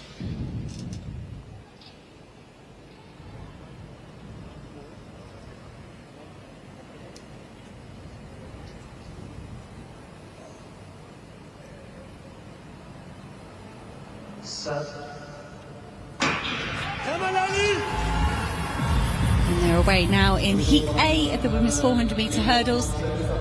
Pressler already making up ground on McRory outside of her. Both of them getting up towards Vanessa Andorran, national record holder. Noah Levy trying to stay on terms here with McRory and Pressler. Three of them just pulling alongside each other. It is Lina Pressler that's rising first out of the field. Just clipped that hurdle ever so slightly. Lina Pressler overstriding into this one. Can she maintain her stride pattern? That looked pretty good. Scurry behind from Kelly McRory as well. These athletes are very fatigued, and it's a fall for Macedonia in lane 4, unfortunately, but it is Lina Pressler of Austria striding away here. She's just got one hurdle left to get over, as has Kelly McRory and Israel's Noah Levy. Those are your top 3, and it's a win for Pressler, 57.03. She grimaces as she crosses the line. She's tired there, Lina Pressler. A good win nonetheless, and there's Islami, unfortunately, really hit the hurdle just at the start of the finishing straight here. Yeah, that was very tough for the North Macedonian athlete, but the athletes, Lina Pressler, looking very, very happy indeed with that win. I have a feeling, can't be sure, that Noah Levy might well have possibly got an Israeli record there, beating very long-standing record by Irina Lenski. So, a bit further out. I think she was on the finish list, Phil, on the results, and she's skipped off, and they've not put her back in yet, so I think she will come back on that. Yeah, might just be a personal best though with Pressler. Nevertheless, looking at this race, very tidy run from Lina Pressler. Came out strongly, had the lead by about 4 hurdles into the race, and she was probably aware that she was really the class act. She could run well within herself, and did so, coming home quite comfortably. Good technician, good running over the hurdles, and a good run in to bring her home and take 15 points for Austria. I've seen like listening to 400-metre hurdlers talk about the technical elements of their event, and it's not really an easy way to run the 4 hurdles. You've got to try and hit your stride pattern. In some of the other events you might be able to ease through the heats and relax a little bit, but 4 hurdles you kind of got to just go and do the stride pattern that you know. What would interest me actually is obviously we get to see and hear about the stride patterns of the very top hurdlers, whether it's Cindy McLaughlin, Levrone, or Ryan Benjamin, Kirsten Warholm. I'd love to know what Lina Pressler's stride pattern is. Absolutely, they should have it on their bibs to help us out. This is all written on the back of their hand. But a win for Lina Pressler, maximum points for Austria. Another point notched up ahead of Ireland. Kelly McRory coming in second. Noah Levy with a new personal best. And Dina Vinales of Andorra breaking her own national record in 5th. Sarah Buggy. Seen a little bit of her on the European Athletics live stream this year. She's been competing in a couple of the women's athletics, I should say world athletics, not just women's athletics, world athletics continental tour events. She was in Geneva recently. Here in the opening round of the women's triple jump, early lead with Gregorian of Georgia, 10.88. This is the first round effort for Sarah Buggy. 13.01 in Annecy, new season's best. So about a week ago. She's taking a bit of time to rest and recover to get ready for this European Team Championships. Well, Buggy's not that far away from the Irish record, which has been on the books since 2005 at 13.62. I mean, she's back in 2021. She was jumping 13.53. Just needs to get back to that sort of form, I think. But it's there. So a decent opening effort from Sarah Buggy. 12.44 puts her in the lead. Plus 0.8 win down here, so that's quite nice. Ekaterina Sarayeva of Azerbaijan hops down the runway, very smooth, very fluent. Looks to me like it's going to be miles over 13 metres. So first outdoor triple jump competition of the year. She did the heats at the European Indoor Championships in Istanbul. Best mark indoors 13.55, and I think she could have gone further than that with a very opening effort here at the European Team Championships.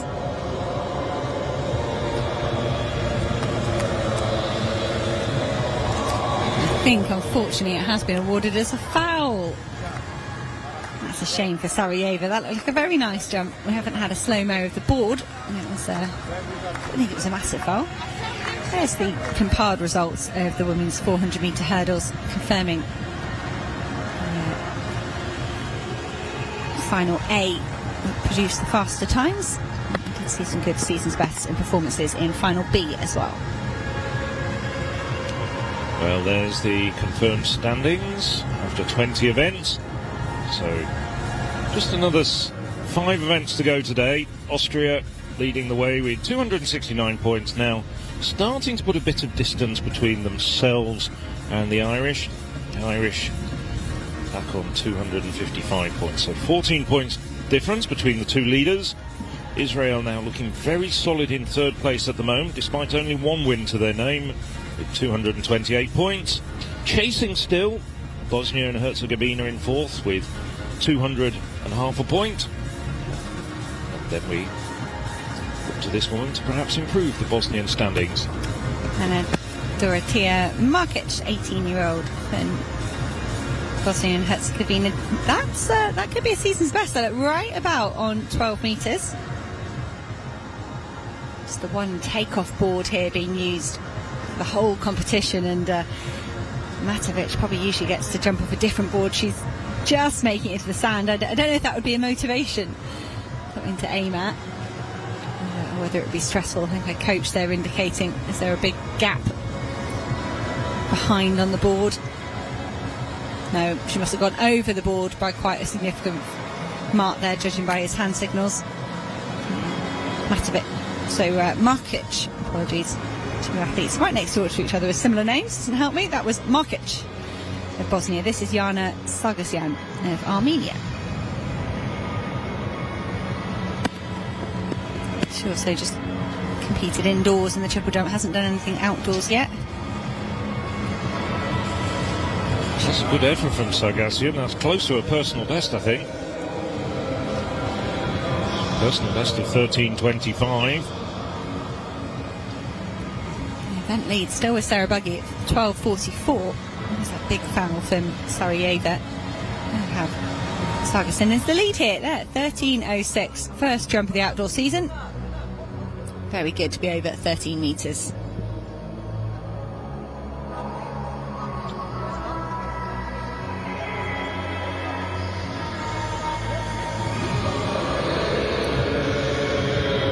Schnabel up next for Austria. It's an event they could be vulnerable in terms of giving up points to Ireland. Schnabel will know she's got to give her very best.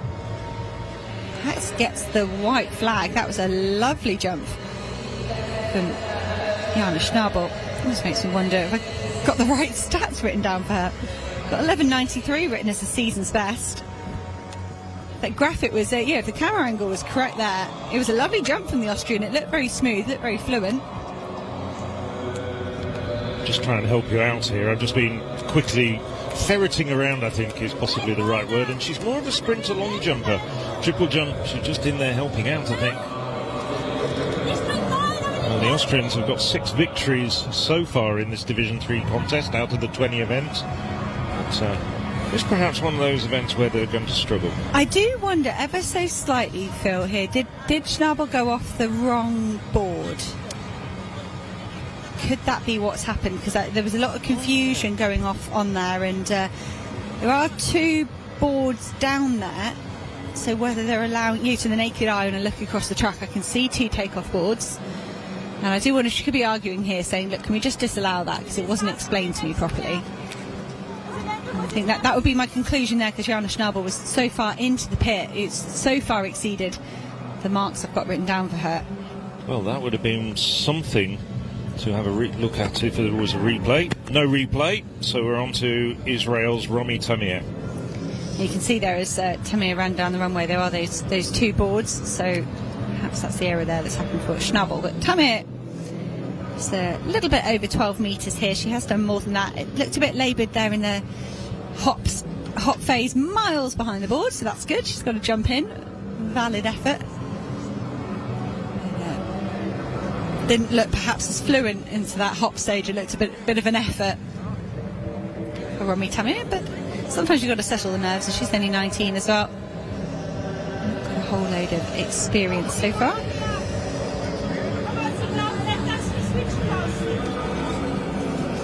Our final jumper in this opening round of the women's triple jump will be Rebecca Sare of Malta. It's gone over 12 metres, 12.66. Looks like it could be around 12.40 or so perhaps, maybe towards 12.5 metres. Sare. Looking to her coaching team to figure out what went on there. And I like this note that we have in the biographies. Adores golden retrievers. Don't we all? Who wouldn't like it? Yeah, I'll cheer for her as an animal lover. There we go. Rebecca Sare. Getting a whole lot of sand in her hair as well there. And that's just an occupational hazard if you're going to jump into a sand pit for a day. I suppose if you like golden retrievers, you've dealt with them getting all sandy sometimes. You've probably seen worse, yeah. Especially if you still like them, if you're alright with it.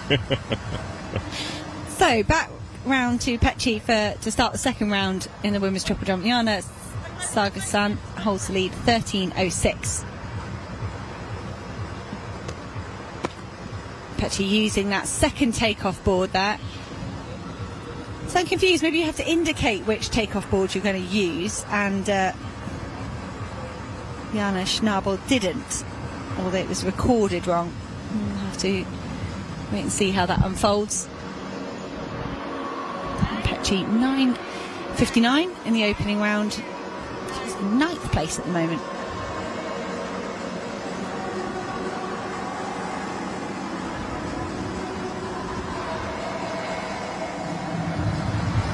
Schnabel has 2 more attempts though, and leading 8 will get 2 further attempts, and then the final round, as you're probably already familiar with, in the horizontal jumps and throws, whittled down to the leading 4 competitors. Pechi, perhaps a bit far from getting into the leading 4 at the moment, but she's standing down in 9th place at the moment. I think we're going to need something in the region of about 10 plus once some of the other women get their jumpers in to get into the top 8. So just getting round 2 underway in the women's triple jump. And it's time for Heat B of the men's 400 metre hurdles. Time to meet athletes for the men's 400 metre hurdles. Wciąż jesteśmy na bieżni, a przed nami bieg na 400 metrów przez płot Full mężczyzn. complement of 8 athletes. great to see. And Stefanovski of Macedonia goes in lane 9. Tough lane draw. You don't know how to judge your pace and your effort.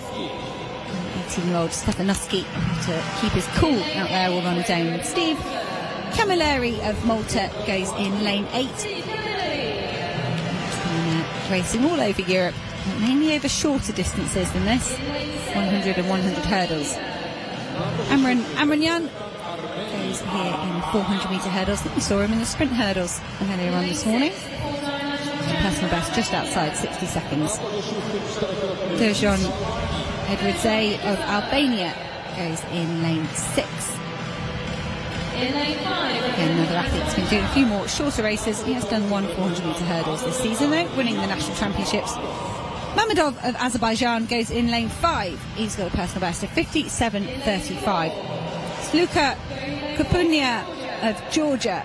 He's 22 years old, national champion over 100.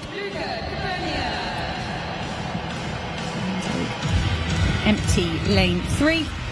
Florian Berisha of Kosovo. He's all on his own down there in lane 2.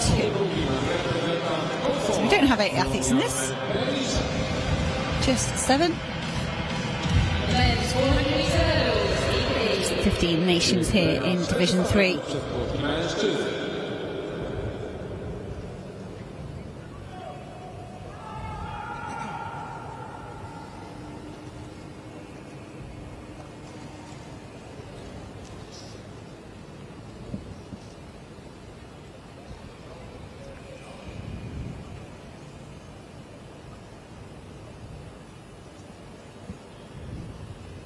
On your mark.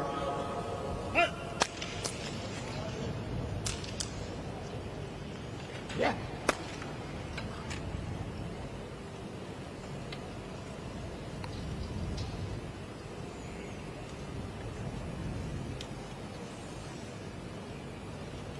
So Mamedov in 5, and Edridze in 6. Your athletes with the most experience over this discipline, representing Azerbaijan and Albania.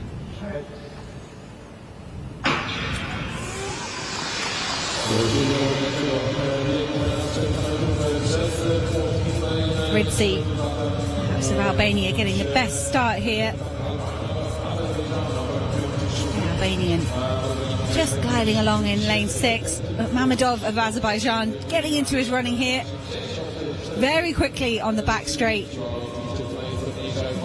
Athlete from Azerbaijan, Mamedov, he's had a big 100 metres there and he's paying for it. Was that fatigue for the Azerbaijan athlete? There he goes. He's got himself back on track here. 3 flights left to go for Azerbaijan, and he's looking more comfortable. Mamedov just with that error, 200 metres to go, that will have taken some oomph out of his legs and be in incredible fatigue right now. Relieved to get over that flight, I'm sure. Edridze of Albania trying to hold off Stefanovski of Macedonia. He doesn't manage it. Stefanovski, the 18-year-old, getting himself a few more points there in the closing stages. Mamedov of Azerbaijan. It wasn't short of drama. It was a sedate start for him. Big back straight, clattered a hurdle with 200 to go. Managed to get himself back on course, but blimey, that last 100 must have felt very long and very hard. New personal best though for Mamedov. Stefanovski with a season's best. Edridze awarded with a new personal best as well. So Stefanovski didn't have a time down for him, the 18-year-old. It's hard to believe that could have been his first ever 4 hurdles. It was very good. So just looking at the replay, Mamedov in lane 5, starting very strongly. 3 men outside him being used as targets, and then by hurdle 7 comfortably in the lead. This stage the Albanian doing very well. Dujan Edridze going backwards, but the man going forwards at the faster pace is Javid Mamedov of Azerbaijan. So tidy win for the Azerbaijani athlete. See how his winning time compares with the men coming up very shortly in Heat A, the seeded stronger heat. Confirmed results of Heat B. Navid Mamedov with a personal best of 55.76 for Azerbaijan. Ognen Savanovsky with a very fast finish to clinch second place, 56.30, just 300ths ahead of Dorjan Idrize of Albania. The Albanian did manage a personal best, as did Aram Aramyan, the Armenian, in 6th place. Time for field action now, and men's hammer throw. Czas na ostatnią konkurencję techniczną dzisiejszego przedpołudnia. Konkurs rzutu młodym mężczyzn. So now the men's hammer throw is just about to get underway. The last field event to start this morning. Just 11 men in this. And we start with Andorra's Oriol Serdakasi, Barcelona-based thrower, just 18 years of age. Very much his second event. We saw him get second earlier. Daniel Fatula, Montenegrin, a good discus thrower. Marian Noshkovsky of North Macedonia, now 37 years of age. Samir Vilic, personal best, but it goes back almost 20 years. 61.87 for the 44-year-old Bosnian. Ranik Akaralian of Armenia. Kilian Moser, well, he saw Lucas Weidlinger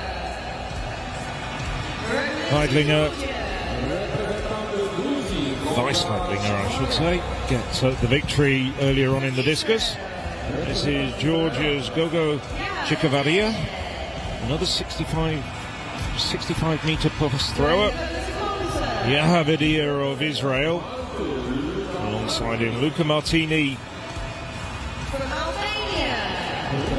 Maltese thrower, national record holder.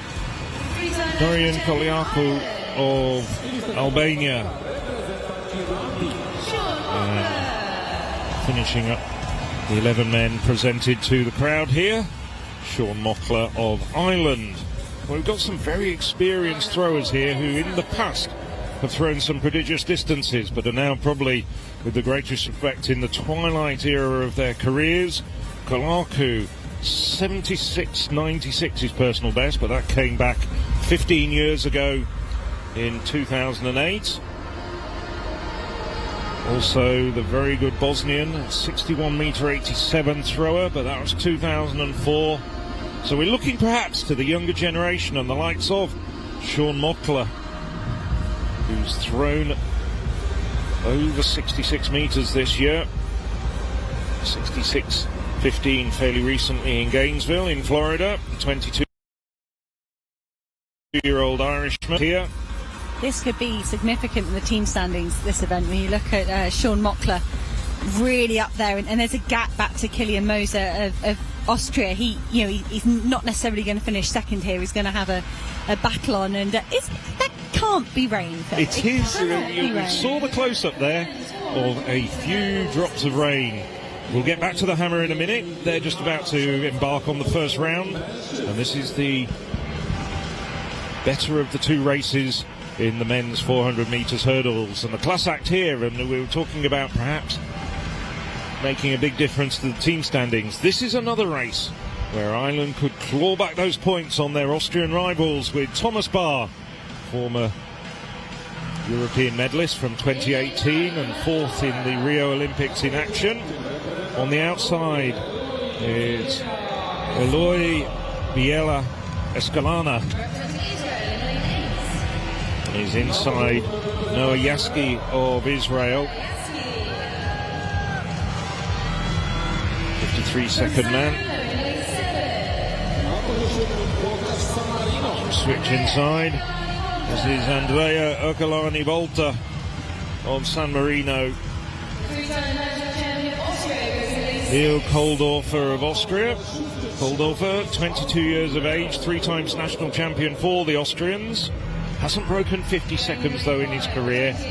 And here really is the class act of this competition. Thomas Barr just missed out, agonisingly so, on an Olympic medal in 2016. Took bronze at the European Championships in 2018.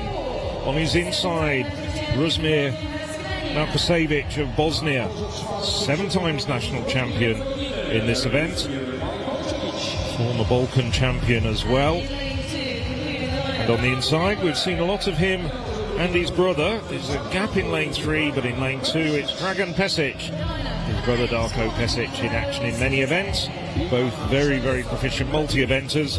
Dragan Pesic, 21 times a national outdoor champion in events as wide as the 110 metres hurdles, this 400 metres hurdles, long jump, discus as well. So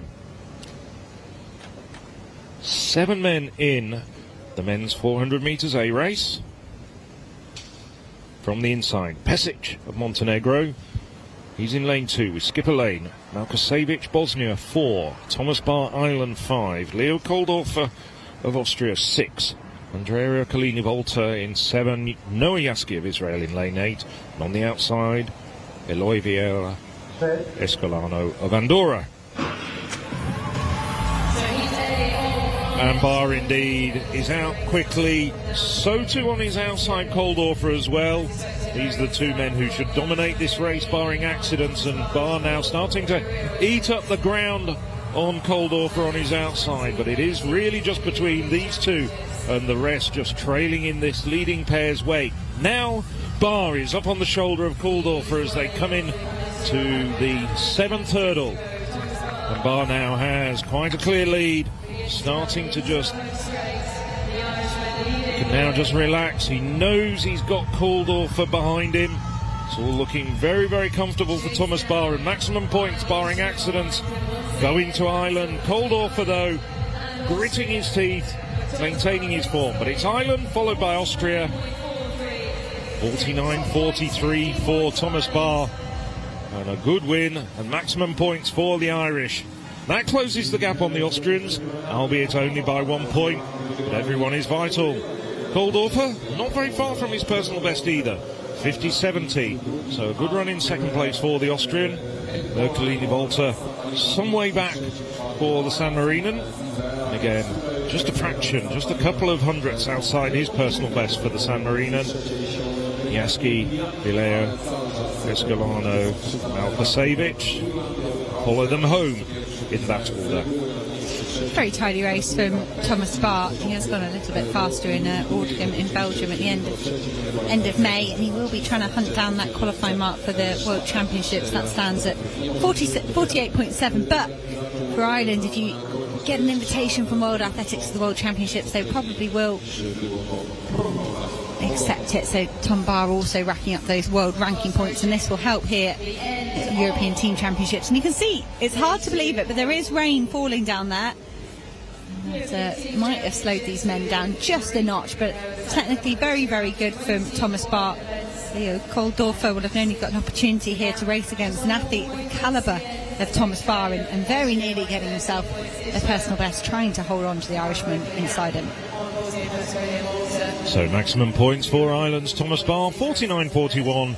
Koldorfer of Austria just outside his personal best at 50.70 in second place, and also Andrea Ercolani Volta of San Marino. Good performance from the San Marinan, also just outside his personal best in 52.19 for 13 points for San Marino. Very welcome, but plaudits go to Thomas Bar, the only man under 50 seconds in this race, as we look down the full results. And a smattering of personal best there, many of them coming in that first race just a short while ago. The Albanian and Armenian taking personal bests. So, time to catch up with the women's triple jump. Nana Sargsyan, woman on your screen now, still holds the lead, 13.06, season's best in the first round. Sarah Buggy in second place for Ireland. We're into round 2. Halfway through, Sargsyan of Armenia, jumping 11th out of 14. It's close to 13 metres. Nice consistency there, won't improve her 13.06.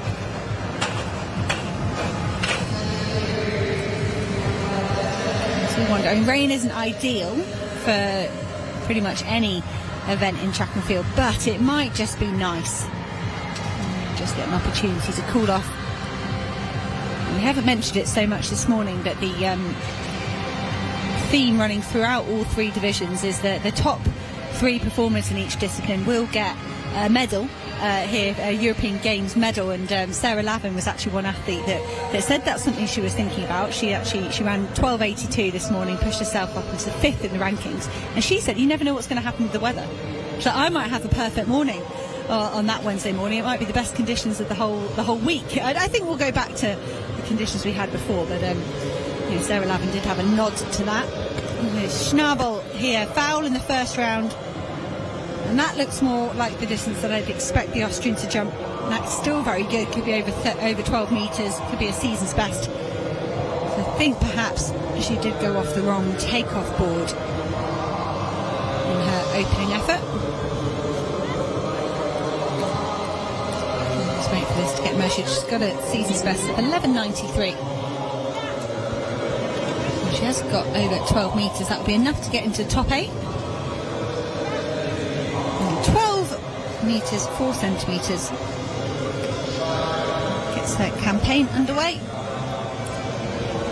And the rain just starting to fall a bit heavier here in Silesia. And that will trouble these hammer throwers. Tricky conditions underfoot.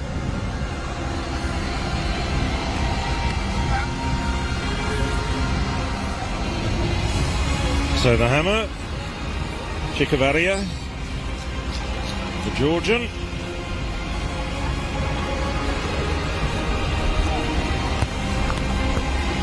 Chikavaria, very experienced 32-year-old Jordan, has a best from 2 years ago of 65.81. All the men we're looking to do well here. Early stages of this competition, still in the first round. Georgian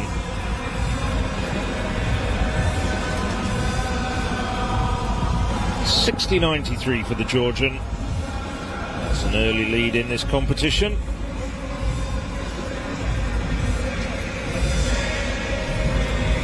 First man over 60 metres. Now it's Yahabadia.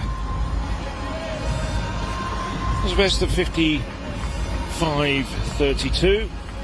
That's a bit short of that, but not that far short of it. That's probably a season's best at around 53 metres. Nadir, 31 years of age.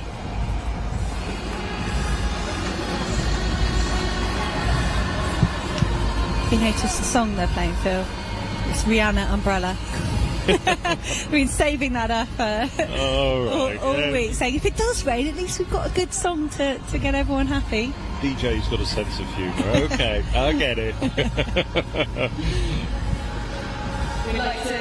So Nadir, 52.04, just slightly shy of his personal best. Now Luca Martini, the Maltese. Well, he doesn't look either shaken nor stirred as a result of this rain. It's a bit of a slippery circle, though. Oops. Just stayed in the left-hand side of the sector. It's the best 56.95. That's his first outdoor competition of the year. Reigning Maltese champion, just shy of the 55-metre mark.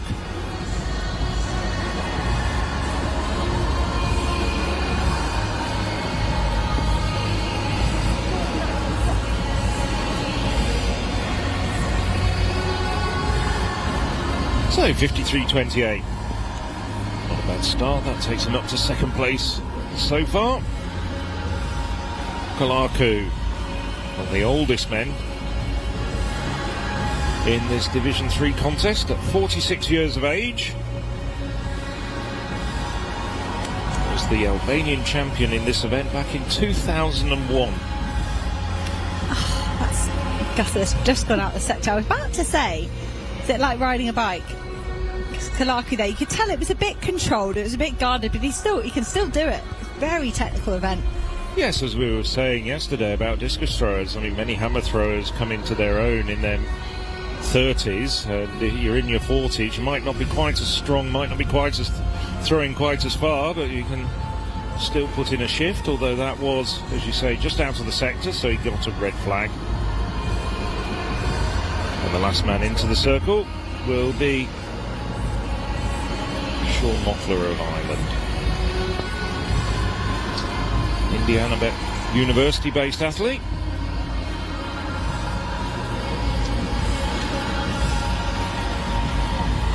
Mockler.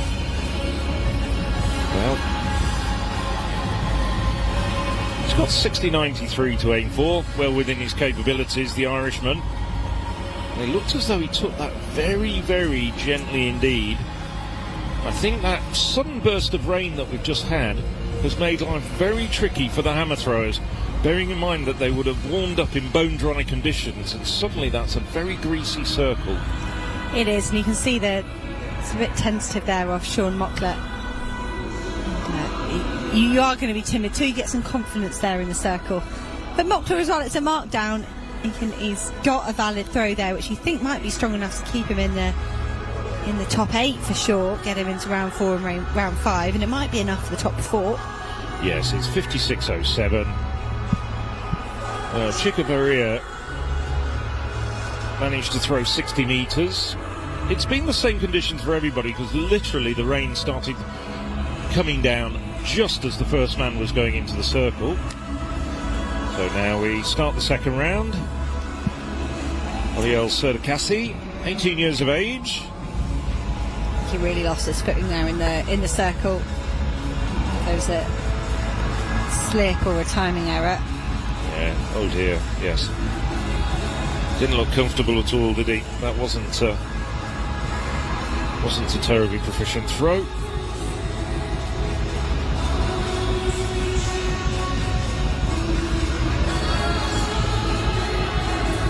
Serdakassi, just 18 years of age, 26.51. I have the feeling he might be one of those men who's just in there for the point.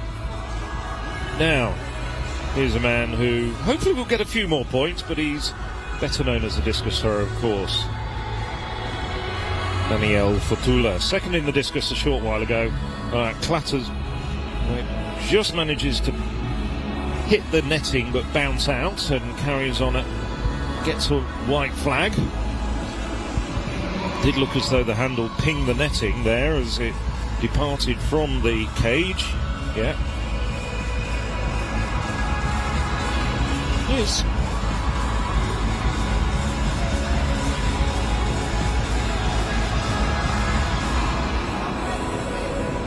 So 41.45 for Fotula. It's not far from his personal best. Doesn't throw the hammer very often.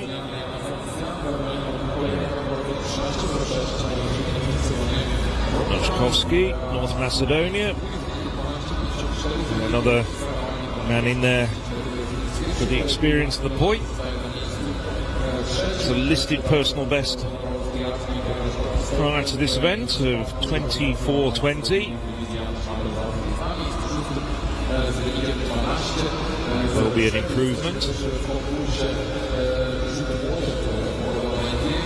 29.56.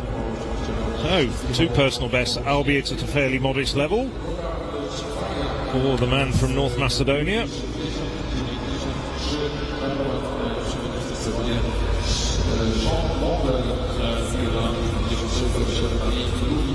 See the Macedonian coaching contingent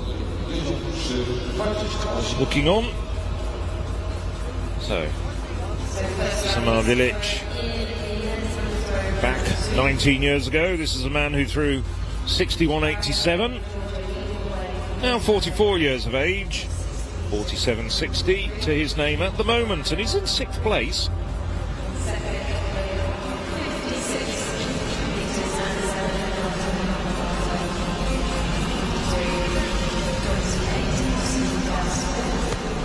He's taking it very tentatively in that circle, as I'm sure a lot of the throwers will be.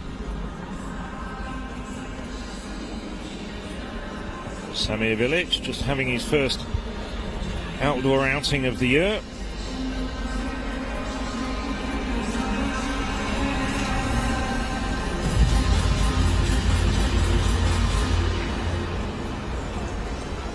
50.62. Useful performance for Village these days. Over the course of the last few years, it's been throwing in the low 50s. 4 track races left here in day 2 of Division 3, and they're all 4x100 metre relays, which are often very entertaining, maybe even more so with a little bit of rain. Slippery hands, wet baton, could be drama. This is the final beat. Paula Schill will lead off Albania, who've got the fastest national record. She'll hand off to Alicia Duarte, Joanna Bitterly and Elisa Murtalari.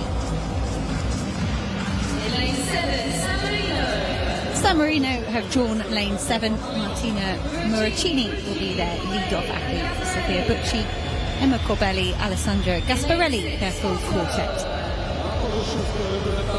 Kosovo have drawn lane 6. Those are Shasufi, Martina Kuchelesi, Florentino Restolica and Emin Januzzi. Macedonia go in lane 5. Chira Malo will lead them off. Kosmanovska and Kyrgyzstan to complete their team. Montenegro are the final team. They'll go in lane 4. Drobnjak, Lasinovic, Ljubljana and Miljovic. Word on Amanovski of North Macedonia. I think she's in her 3rd event today. High hurdles, 4 hurdles now this. I think she goes on the bend and lane 3, so we'll keep our eye out for her.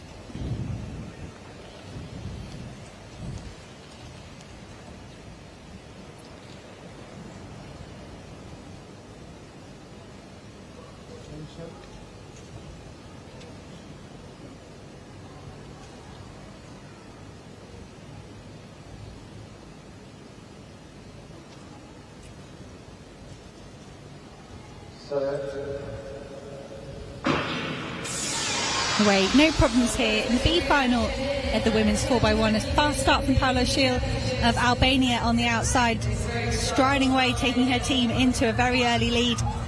Looks like a good change over there between Charles and Doughty. Albania all fine down there. Let's have a look at this second change over here for all the teams. Albania still looking strong in the lead. What's going on behind? North Macedonia are doing okay. Kosovo and San Marino all safe there. Looked a bit scrappy perhaps in Montenegro, but they're up into their running now. Joanna Bitterly of Albania in the lead, successfully passes the baton to Elisa Murtalari, and Albania are striding away down the track. Alessandra Gasparelli of San Marino finishing very, very strongly here. A nervous look from Murtalari of Albania, but she does enough to hold on. San Marino rewarded with 2nd place. Let's hope the officials don't scrutinise any of those changeovers too closely. Take another look at them. They looked okay. Perhaps a bit of trouble on the second changeover for Montenegro, but we'll have to wait and see. Have a look at that replay. Yes, nicely drilled performance there from Albania, getting the baton round fairly safely. 48-22, good performance there from the quartet. San Marino, thanks to Gasparelli, who finished 2nd in the 100 metres yesterday, closing them down at the finish, but there's really no doubt, almost from the gun. Slightly tricky conditions, you can see by the rain falling on the track, makes passing the baton just a little bit trickier. Looks as though all 5 teams out there have been practicing, not least of which the Albanians. Yes, very solid opening changeover. This stage, San Marino quite a long way back. Good second change by Albania. This stage, quite comfortably on their way to victory. All they need to do now is just make sure it goes from the 3rd to the 4th legs without any problems, and it does. Now Gasparelli, as you can see, making big inroads into the Albanian lead, but there was just too much deficit to make up. So I think it was Montenegro, Lasinovic to Ljubljana, that had trouble on the second changeover. Ljubljana really totally leaving her lane, going on the inside lane. They were within the box, but they didn't impede anybody else. I don't think they ran any shorter from it. It definitely didn't help them what went on. So hopefully Montenegro will stand in the results in third in this B final. As you do, you keep an eye out to see when any of the judges on the changeovers raise a red flag. I didn't see any red flags. Good. That's what we want to see. Albania taking the win, 48-22. San Marino second, 48-69. Montenegro, 50.36. That's the results of the B 4x100 for women. So now, Kalaku, and the best career best in this field, 76.96. Back as it does 15 years. A little bit better from the Albanian. Just seen his women, albeit in the B race, get some decent points for Albania.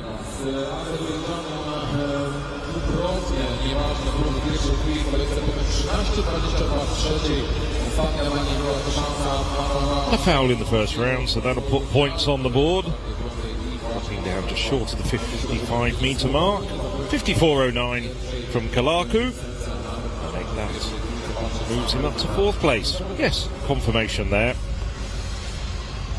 Yeah, Katerina Sarayeva of Azerbaijan came into this event as one of the favourites. She's struggling so far, 2 fouls, and the rain has started coming down as well. Was that good on the board for Sarayeva? At this point in round 3, it's all about trying to get into that top 8. Give yourself 3 more throws. Very good from Sarayeva. She's the national record holder this year. Apologies, 2 years ago, 13.88. This is her first outdoor competition of the year, so not surprising perhaps to see those 2 fouls. But stressful nonetheless. Even more so when you're here representing your nation. With no points would be a bit of a disaster. Sarayeva, that's better, 13.22. It's enough to give her the lead. Now Sargsyan of Armenia pushed down into second. So Sean Mockler in second place at the moment. Well, that looks as though it was a bit more aggressive. That's close to the 65 metre mark. That's definitely going to take the lead for the Irishman. Was very tentative with his first effort just as the rain was coming down, and 56 metre effort, but that's closer to 65 metres. That's going to take the lead by a good margin. 63.83 to take the lead by just under 3 metres. That brings the second round to a conclusion. One of the men who's just making sure that there's a couple of points on the board. This is Daniel Futula. Oh, he just managed to miss the cage with his previous attempt, and it went out to 41 metres plus, at that time crashing into the netting. Futula, nevertheless, despite coming in here in very much his second string event, 8th place at the moment, so potentially could be rewarded with at least 2 more throws. And to be honest, the 3 men behind him don't look as though they're necessarily going to improve that much. They're just not that calibre of athlete. So he might be able to get away with it as we now look at the women's A race in the 4x100 metres. So out in lane 9 we have Mamachashvili, Grigorian, Chakadua and Kachalavi for Georgia.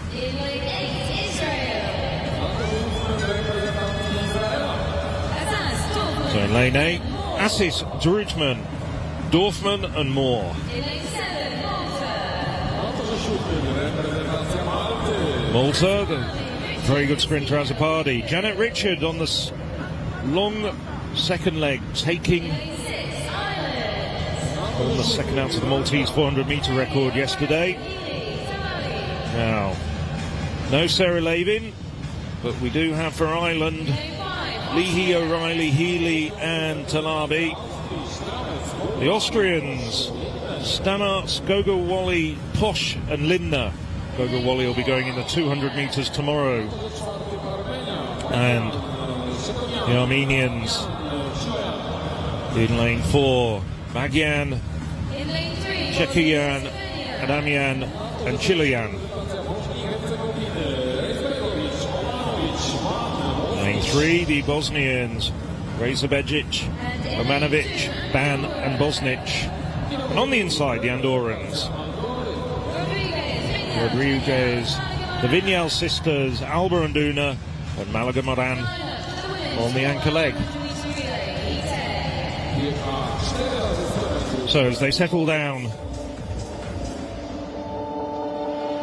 from the inside in lane 2, Andorra moving out, Bosnia and Herzegovina, Armenia, Austria, Ireland, Malta, Israel, and then out in lane 9, Georgia.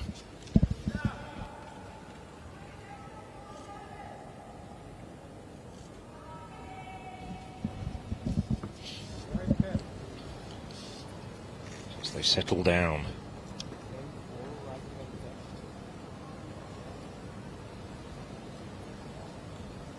This could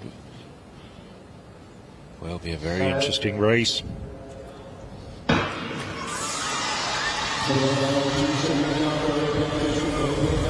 So Sarah Leahy for Ireland out very well at the moment. So too Azzopardi of Malta.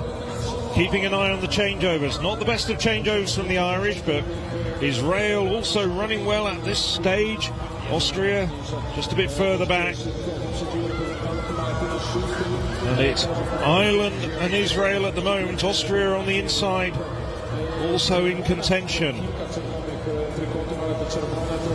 And coming up to the last changeover, it's Talabi now, but she's going to have to battle with Lindner. Lindner, of course, in fine form earlier this morning, winning the 400 metres, and Lindner strides away. Not too much lactic in her legs. Austria take the 15 points. Ireland second. There was one or two shaky changeovers from the Irish there. The Austrians, oh, look at that. That was quick. That was 44.18 for the Austrians. Ireland could have been closer if the changeovers were slicker. Israel did well, though, as well, to come through in third. I thought for me that the Irish changeovers were okay. I was going to say, I was predicting the fact that Austria were going to be sitting there thinking, oh, we've let that go, because there were a few of their athletes had to really slow down to keep it in the box, and then it was Ireland's last changeover was almost catastrophic, the two athletes having to come to a total halt. But I think the first changeover for Austria was okay, and then Gogo Wally, she didn't touching the baton, it wasn't firm in her hand. The second changeover wasn't great. Ireland were doing okay, almost at like safe changeovers for me, just making sure they got it between the two yellow ticks. Keep an eye on Austria here in the red inside on the... that was a scrappy changeover there for them, but Ireland look to be running really well at this stage, absolutely fine. Now look, it's a missed hand. The hand is out, the baton goes, and they don't connect. Luckily managing it just before the second yellow tick. I think they'll be okay. I think the result will stand, but they lose valuable points to Austria there. It was a strong Austrian team and a national record. It's very impressive. Perhaps they would have caught Ireland anyway in that closing stage. But if we have a look back there, it's just... I was looking at that changeover as you were talking at the replay. And Adeyemi Talabi just about manages to dance away around and stay inside of the outside lane. So no interference there with the Maltese changeover. No doubt at all. Very strong performance from Magdalena Lindner to bring the Austrians home in a national record. You can't ask for more than that. Maximum points in the national record. And the 1-2-3, Austria, Ireland and Israel, mimics how it's looking at the top of the team standings, with 3 events to still be concluded on this day 2. One for the photos, although I think, they're just about tucked in under the roof here in the Silesian Stadium. Confirmation of the results: Austria, that national record, 44.18, Ireland 44.80, Israel 45.68, and Malta as well. Not not that far back, just inside 46 seconds. There's the compiled results. Albania, the first heat winners, finishing 6th overall. San Marino, we didn't see that at the time, but you were right, they were disqualified after finishing 2nd in the first of the 2 4x100 metre heats. And there we go, Austria, Ireland and Israel, as you were, as it's been for a long time. 13 points between Austria and Ireland, and another 30 points back to Israel. There's the bottom end, but no relegation in this 3rd division. So back at the hammer, 2nd place now, 3rd attempt for Chikavaria.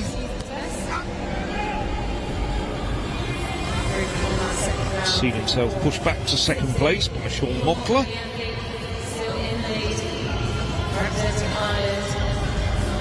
Looks a bit better, over 60 metres, 61 something perhaps. Georgia, of course, historically, good history in the heavy throws, particularly in the men's events. Good shot putters over the years.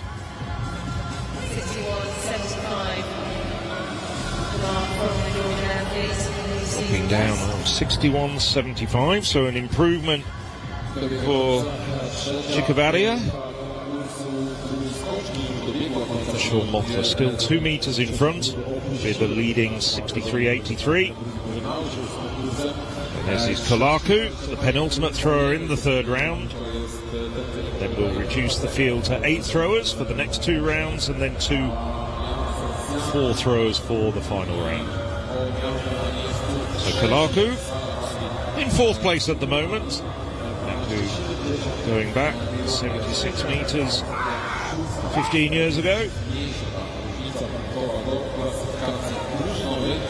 A big break between 2010 and 2018 from throwing, but returned because he enjoyed the sport back in about 2018, throwing in the low 50s nowadays.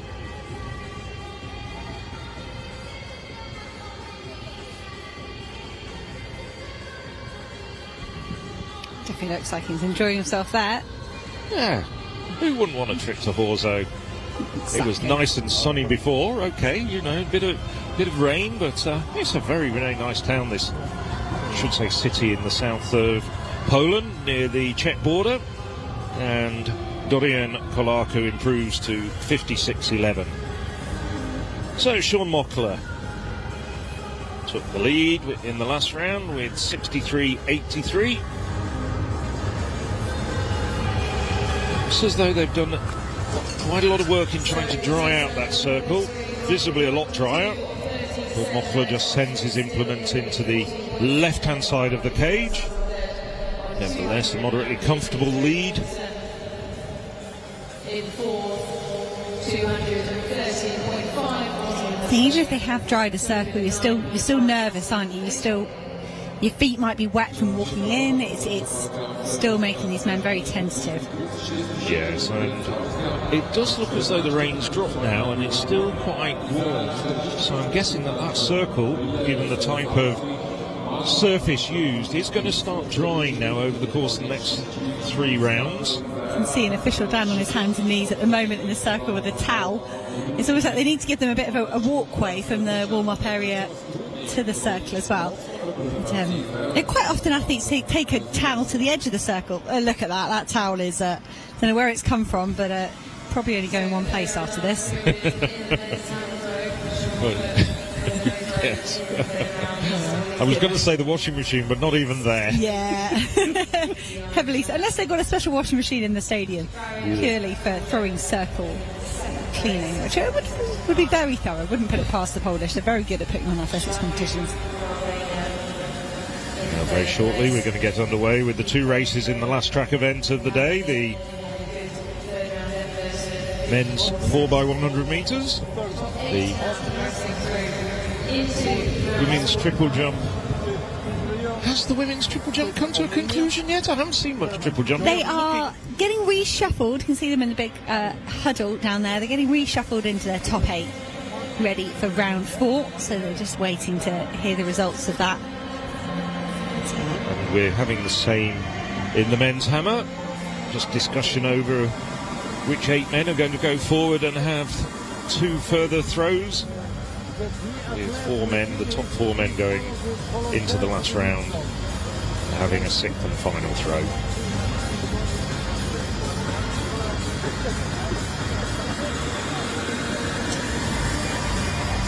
Oh yeah, there we go. At least their CIS is working, Phil. Even if ours isn't, they managed to get it working down there.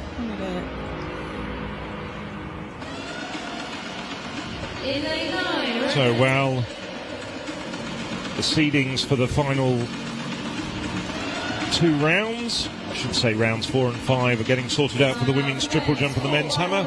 We progress on, and this is the B race in the men's 4x100 metres. On the outside in lane 9, it's the Armenians. So we have Amayan, Harotian, Alexeyan and Sargassian. On their inside, Azerbaijan, Alibakarov, Abdiev, Gurbanov and Abazadchi. Abazadchi we've already seen in action this morning in the hurdles. So the San Marinans, Devosi, Benevenute, Bolino and Francini. We missed out the Albanians. Montenegro,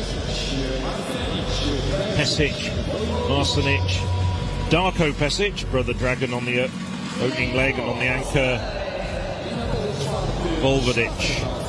And on the inside, Kosovo, with Faki, Bitiki, Akhmeti, and the other Bitiki. We've got Otti Bitiki on the second leg, and we've got Enis Bitiki on the Lanka leg.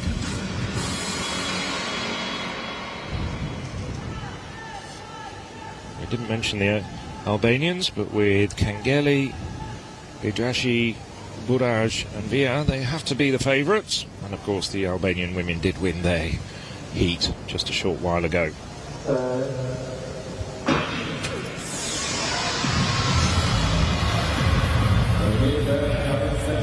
are missing the Albanians indeed. I didn't see them, that's why.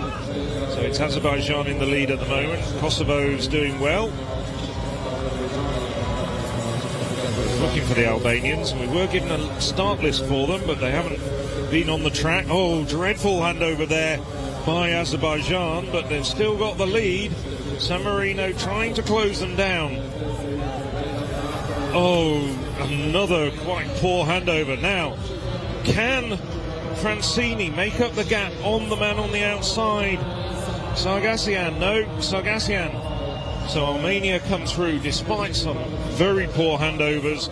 The flat speed of the 4 men in the Armenian quartet brings them home in front.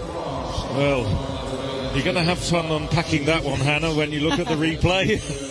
I think it was I don't know if it was just very safe from Azerbaijan that all of the outgoing runners I have to went disagree. slowly. I thought it was a total shambles, and they got away with it by the skin of their teeth. They did. There was certainly one that was the second changeover was late in the box, but the third one almost seemed like he went nice and early because didn't want to overshoot the box and then had to slow down. They had plenty of space. Yes, Azerbaijan 42.63, San Marino fast finishing but couldn't quite make it. 42.92, Kosovo third, 43.46. And I will say with a caveat, as there was a late disqualification of San Marino in the women's 400 metres, at the moment those are unofficial times. We'll recap everything after the A race coming up very shortly. It was a strong start from Azerbaijan, getting themselves ahead of Armenia very early doors. There you go, Azerbaijan. So I think that changeover was okay. It starts to go wrong here. This is the one that's very late in the box. The outgoing runner very quickly, but he realised, he slams on the brakes, and I do think they managed a successful changeover, but were they both still in contact with it past the tick? We'll have to wait and see. And Azerbaijan this time, nice and safe. He slowed right down. It wasn't ideal. You don't want to have to be looking behind. It should be nice and smooth, but Azerbaijan Their final leg runner, they're running a bit safer. And San Marino, it's a good race they put together here. Let's look at this late changeover again from Azerbaijan. Slams the brakes on, touches it. Where's the yellow tick? I think he's got that before the yellow tick. It's close. I'm not so sure. I'm not so sure. That is going to require some analysis, I think. We're going to move on swiftly because we've still got the men's hammer going on, and we'll have the A race coming up. I'm sure the judge is going to look at that because the rules apply to everyone, whether you're Austria, Ireland or Israel, or a little bit further down the standings, Azerbaijan. Well, I hope that grin isn't going to get wiped off his face, because I think that looked very, very tight indeed on that final changeover for the Azerbaijanis, as well as the third changeover as well. But for the moment, Azerbaijan are given the win in 42.63 with San Marino in second in 42.92. Albania would have probably started as favourites. We don't know the reason why they weren't out there. But Albania not on the start line, DNS beside their name. So we move on. The men's hammer. So no change in the standings in the between 5th, 6th, 7th and 8th. You can look at all the live results on www.european-athletics.com. Just seen Israeli thrower Yahya Badir in 4th place. Not improved, but he stands in 4th with 54.74. But the rain now, once again, the taps have been turned on, as you can see. We did have a brief hiatus in the rain. It's going to be difficult for these men to make further improvements in these conditions. No thrower likes to try and perform in a wet circle. Makes grip very, very difficult.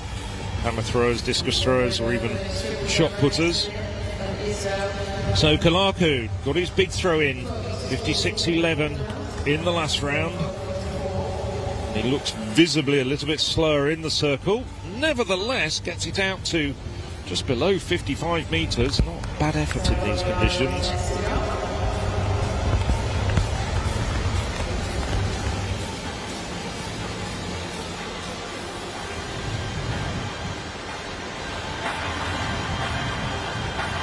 Kalaku dropping down close to the 55 metre mark. Conditions are deteriorating here in Silesia. We are just coming to the end of this morning session with Division 3. Check the weather. It looks like it will clear up before Division 2 this afternoon.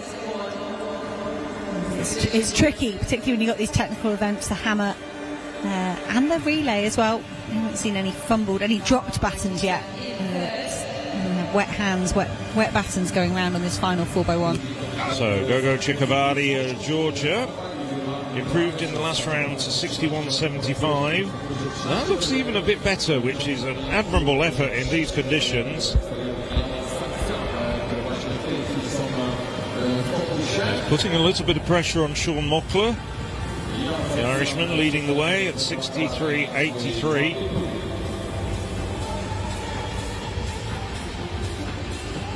I don't think it's quite as far as Mockler's distance. Nevertheless, really supreme effort from the Georgian. 62.01. So he's improved with each of his 3 valid throws. Still just under 2 metres in arrears, though, of Sean Mockler of Ireland, who leads in the men's hammer. And the very last action on the track for this morning. Very competitive men's 4x100 relay. So again, those team points, very, very important. Austria and Ireland. No Marcus Fuchs on the start list for Austria. He could be going for the 200 metres tomorrow, so they're perhaps giving him a day off. And that does open the door perhaps for Ireland to sneak a few points over Austria. This is the team from Bosnia and Herzegovina. Alexander Carlo, Borislav Dragunjevic, Zinovic and Savic will be their quartet. Ireland, Israel Olatunde on the lead-off leg. a good second place behind Marcus Fuchs in the Open 100 yesterday morning. Mark Smith, Christopher Sabanda and Joseph Oyewumi complete their fourth. Andreas Meyer-Lux, Lukas Pulling, Stefan Pacher and Noel Varashitz for Austria. Israel, Eden Seller, Thomas Dubnov-Raz, Aviv Kofler and Blessing Afrifa will be their anchor leg runner, trying to make up for his disqualification yesterday. In lane 6. In lane 5, see the team from Georgia, Luka Kopina, Mahinda Enzamlazi, Kana Kororava and Saba Sasalia. Maltese quartet in lane 4, Beppe Grillo, Graham Pellegrini, Luke Bazina and Omar El-Aida Shafi. Team from North Macedonia, Andreas Tchaikovsky, Olgan Stevanovsky, Mikhail Petrov and Jovan Stratovsky.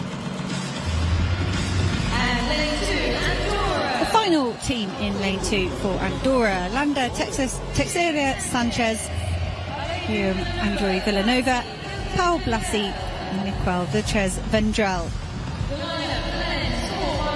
Seems like the whole Andorran team have shaved their head. I wonder if that's some sort of team bonding or team initiation. We'll see the Italian team, when you make your senior debut, you get a chunk taken out of the back of your haircut. So I always enjoy seeing that at these European Championships. The whole Andorran team, very close buzz cut. Big teams in this event. Israel in lane 6, Austria in lane 7, Ireland in lane 8.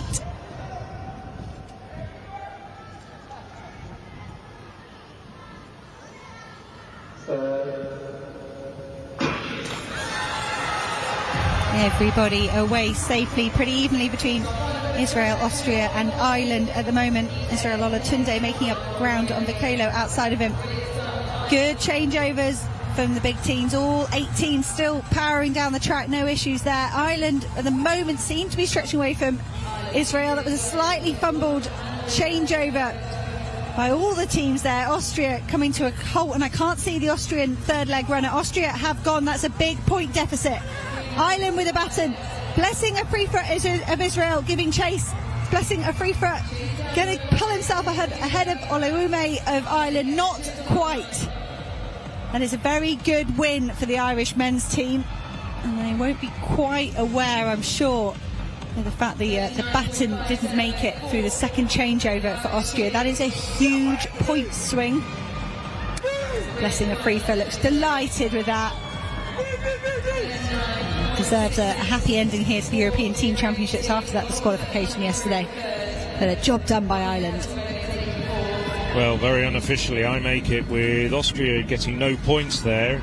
And bearing in mind that Sean Mockler is leading the men's hammer, is that Ireland, at the end of this morning's session in Division 3, will take the lead in the team standings, having clawed back at 1 point, a 20-point deficit on the Austrians. Good run there from the Irish. Shout out for Blessing Afrifa after getting disqualified in the 100 metres yesterday. Ran a blistering last leg, but just couldn't quite overhaul the Irish. Love to know what that time was on the last leg for Afrifa of Israel. Well, after our comments about the Irish women's handovers, this was very slick and very practiced indeed by the Irish men. Nicely done. Interesting to see that Israel Olatunde was on the long second leg. Good changeovers, very solid performance. And it wasn't a great handover that last time between the third and fourth Israeli runners. Perhaps if Arifa had been a bit slicker, he could have caught the Irishman, but it wasn't to be. And you do have to get the baton round quickly, and as we know so well from European Athletics Championships, when the likes of Italy in the men and Ukraine in the women have really been practicing their handovers, and they might not have had the fastest quartets on paper, but it's the technique of getting that baton from one hand to another very quickly that's worked in their favour. So the very last track event comes to a conclusion, and it is Ireland taking 15 points with Israel just behind them. blistering last leg from Blessing Arifa, bringing Israel through to take second place and 14 points. But the big smiles, and it really is, the Irish eyes and teeth are smiling.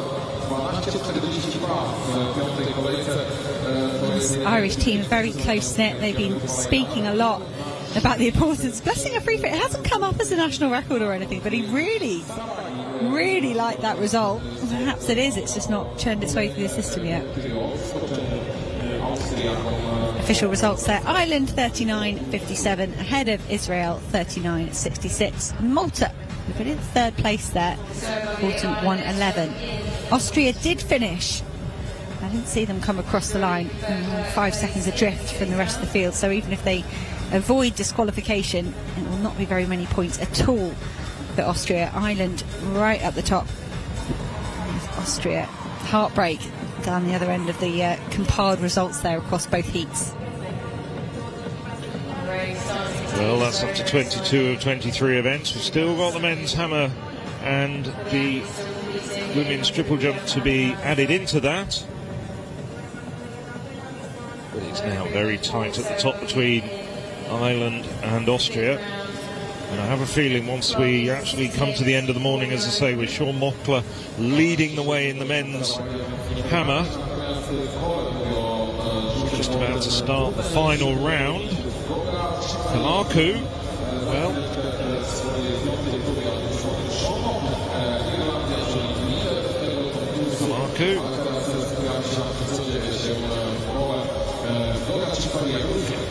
it's improved to 57.19.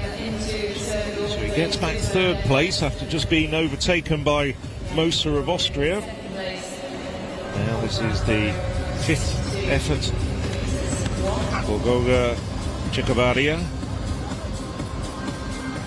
Another good throw from him. Now that could pressure Sean Mockler. Chikavaria has improved with each of his valid throws. 62.01 for the Georgian.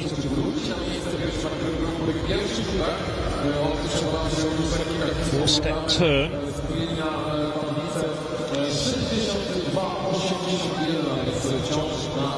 Chikavaria. Nicely done from the Georgian. Still waiting to see whether there's an improvement. I think it should be. 62.81. He's closing on Sean Mockler with one throw to go, but it's still Mockler who leads by just over a metre. And here is the Irishman. He'll have seen his compatriots just win the men's 4 by 100 metres. Haven't seen much of him in the last few minutes because he fouled his last two attempts after that 63.83. Don't think that's going to be an improvement, but he steps cleanly out of the circle.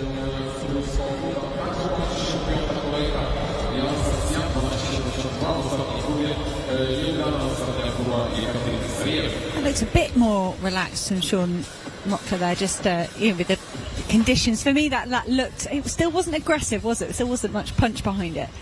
No. But it looked a bit more... I think you like to say not much oomph behind it. Oomph. It was, still lacking a bit of oomph. Not enough oomph. But 63.27, still a pretty useful throw for Mockler. Mockler hasn't got much major international championship experience, but did go to the European Under-23 Championships back in 2021. Didn't get out to the qualifiers there. It's a pretty consistent performer, the Irishman.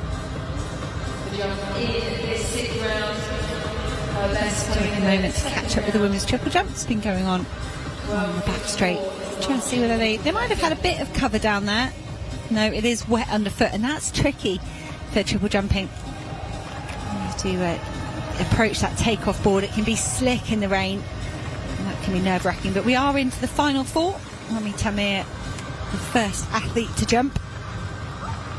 See, for all of these athletes, they haven't really gone further since the downpour started. Their marks coming in the first few rounds, but Rami Tamir looking good on the runway there, nice and fluent.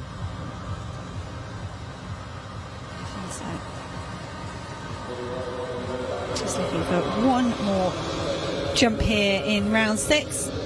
giving away quite a lot on the board.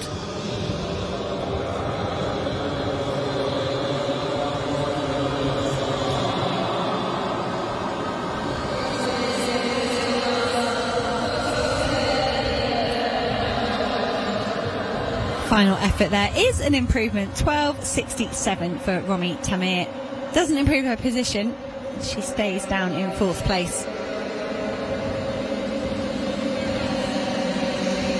Sarah Buggy of Ireland in 3rd place at the moment. This is good points. Austria's Jana Schnabel did very well, season's best, in 6th place of 12.42. Sarah Buggy is actually only 5 centimetres behind Jana Sagsan, who's in 2nd place. One last opportunity here for Sarah Buggy. She could push herself up one more spot. It was okay. Very solid off Sarah Buggy. Have a look at the replay with it.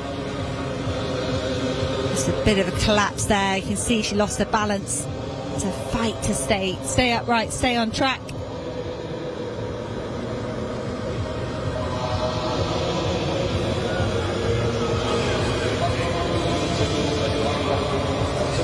Good series from Sarah Buggy.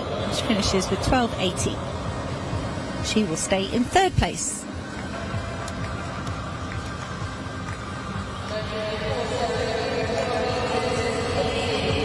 Yes, Ireland getting a lot of points in these last few events during the second morning in this 3rd division.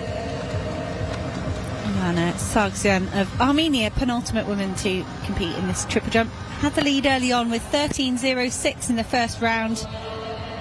That looks around about the same though. That was a nice jump from the Armenian. I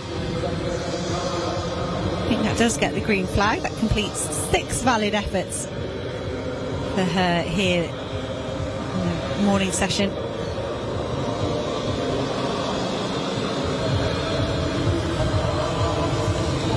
There's Robert Emian, European long jump record holder, Armenian Federation president. Obviously pleased with the performance of his compatriot. That's another good jump from Jana Sagsan. It was 12.95. Very, very consistent, but she couldn't quite live with the level of Yekaterina Sarayeva of Azerbaijan. She's not been as consistent, only 2 valid efforts, but either one would have been enough to take the win here in Division 3. So Yekaterina Sarayeva, last jump in her opening outdoor competition of the season, and that could be her best one.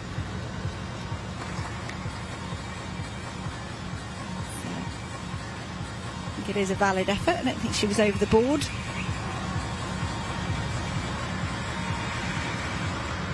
Sarayeva, 13.88 a couple of years ago. Ooh, what's she indicating there? I think that was the Azerbaijani women's record. At 13.88, she's still very, very competitive.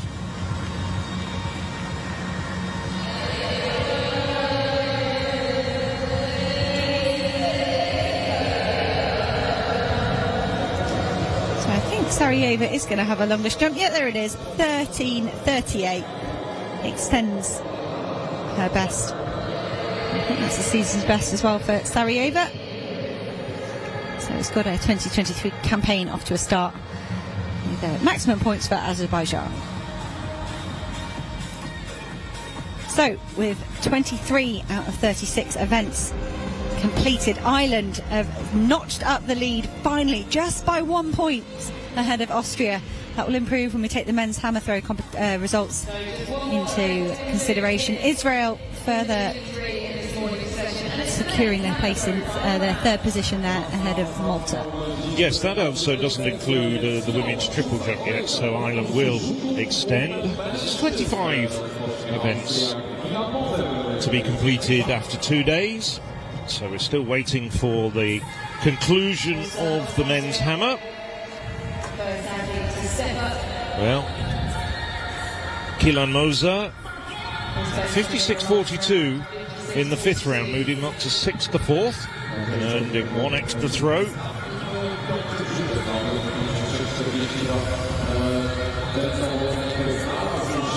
Moser, best back in March of 57.13. That was personal best for the 19-year-old. Not sure that was quite as far. In these conditions, throwing so close to your personal best, less than a metre adrift of his personal best, is certainly a very good effort. I'm sure we'll see Moser at the European Under-23 Championships next month. So no improvement for Moser. 56.42 for him in the fifth round. Earns him fourth place. Now, Dorian Koliakou, the Albanian. He's been doing a good job of mastering these tricky conditions. Improved in the last round to 57.18 to regain third spot after briefly losing it to Moser.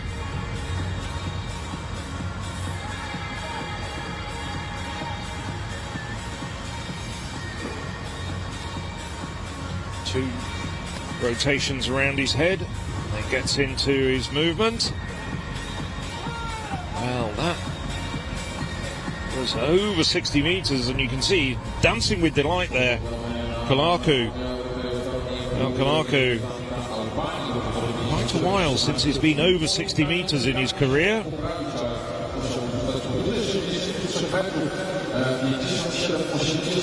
Might well be his best throw for 2 or 3 years. And coming in these conditions, not a bad effort from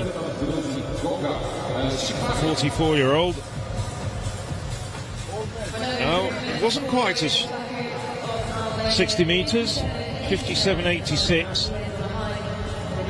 So the judges rushing to beyond the 60-metre mark. So, Gorga Chakavaria improved with all 4 of his valid efforts, 62.81. He's got Sean Mockler's 63.83 to aim at. I think that's got it, and he knows it.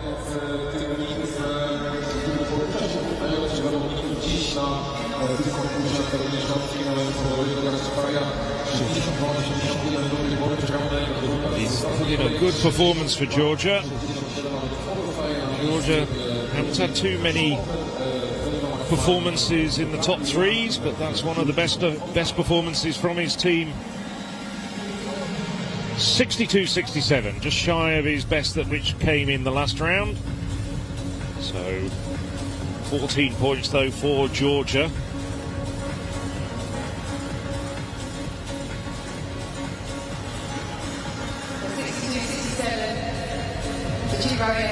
Sean Mockler can go into the circle knowing he's got maximum points for Ireland. The very last man in action here on this second morning of the European Athletics Team Championships, Silesia 2023.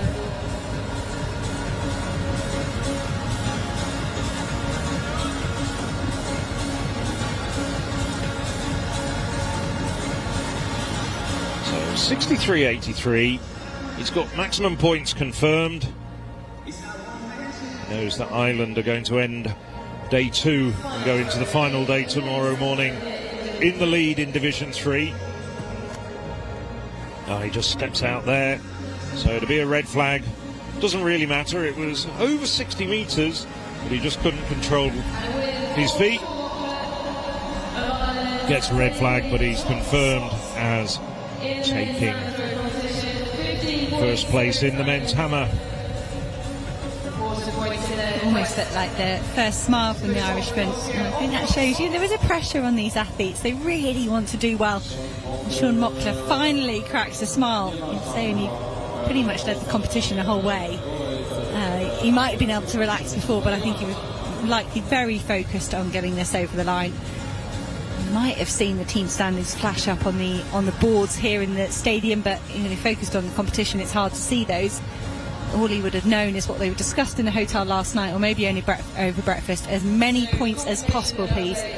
from all of you Irish athletes, and they've done very well. That is a 4-point lead for Ireland at the conclusion of day 2 in this Division 3. Austria in second, Israel in third, quite a buffer ahead of Malta and Bosnia and Herzegovina. Standings as we head into the final day, that will be tomorrow morning for this Division 3.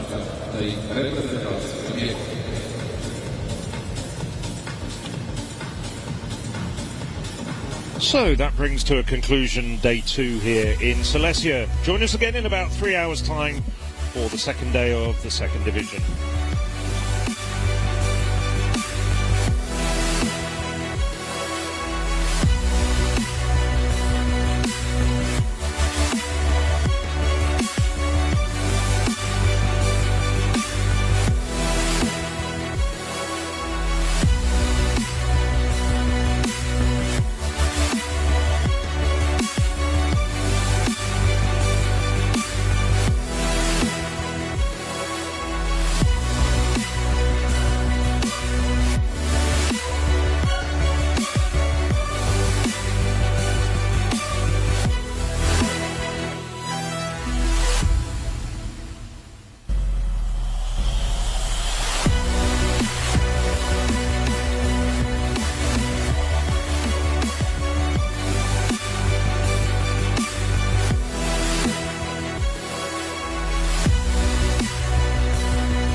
You're listening to coverage of Day 2 at the European Athletics Team Championships. I am an AI representation of commentator Hannah England with my bot-generated review of the morning session of Division 3 here in Poland. It was maximum points for Ireland in the first event of the day as James Ezeonu won the 110-metre hurdles in 14:31. North Macedonia's Sara Osmanovska dipped Kasadai Valentini of San Marino to win the women's 100-metre hurdles B heat with just 1/100th of a second separating the two. And it was Ireland and Austria fighting it out again, with Sarah Lavin winning the second heat in dominant style. It was an exciting finale in the men's long jump with Israel's Ishai Efraimov jumping 7 metres 70 in the penultimate round. But it wasn't quite enough to beat North Macedonia's Andreas Trajkovski, who won with 7 metres 73. Okay, Andreas Trajkovski from Republic of North Macedonia, winner of the men's long jump 773. How did it go? I mean, did pretty well. I mean, I almost broke the national record. It was early in the morning, so we had to change a little bit our schedule. But I feel pretty good. You know, it was a great competition, great atmosphere. But yeah, I'm satisfied with it. Since we've talked about triple jump, would you consider doing the triple jump, and why not? Oh, no, man. I no, never. I've never tried it before, but it's just too hard for my body. So I prefer a long jump instead of the triple jump, of course. Albania's Relaxa Doughty front-ran her way to victory in the women's 800 metres B heat. She has won a whopping 14 national titles over various events, and she's only 21. Ireland's Louise Shanahan won the women's 800 metres with an excellently timed kick over the last 100 metres. And it was Ireland battling it out with Austria again, with Caroline Bredlinger leading most of the way before being caught on the line by Malta's Gina McNamara. The men's 1500 metres saw Ireland and Austria battling it out again. It was the Armenian Yervan Mukherjian who kicked down the back straight before Austria's Rafael Palic took over to win from Ireland's Cathal Doyle, with Mukherjian third. Rafael Palic, winner of the men's 1500 metres for Austria. Rafael, every track and field event from now on is going to be like a final, right? Yes, I guess so. That's right. Every middle distance race nowadays, they are very fast. So even as you would guess, the slow races. So there are no slow races anymore.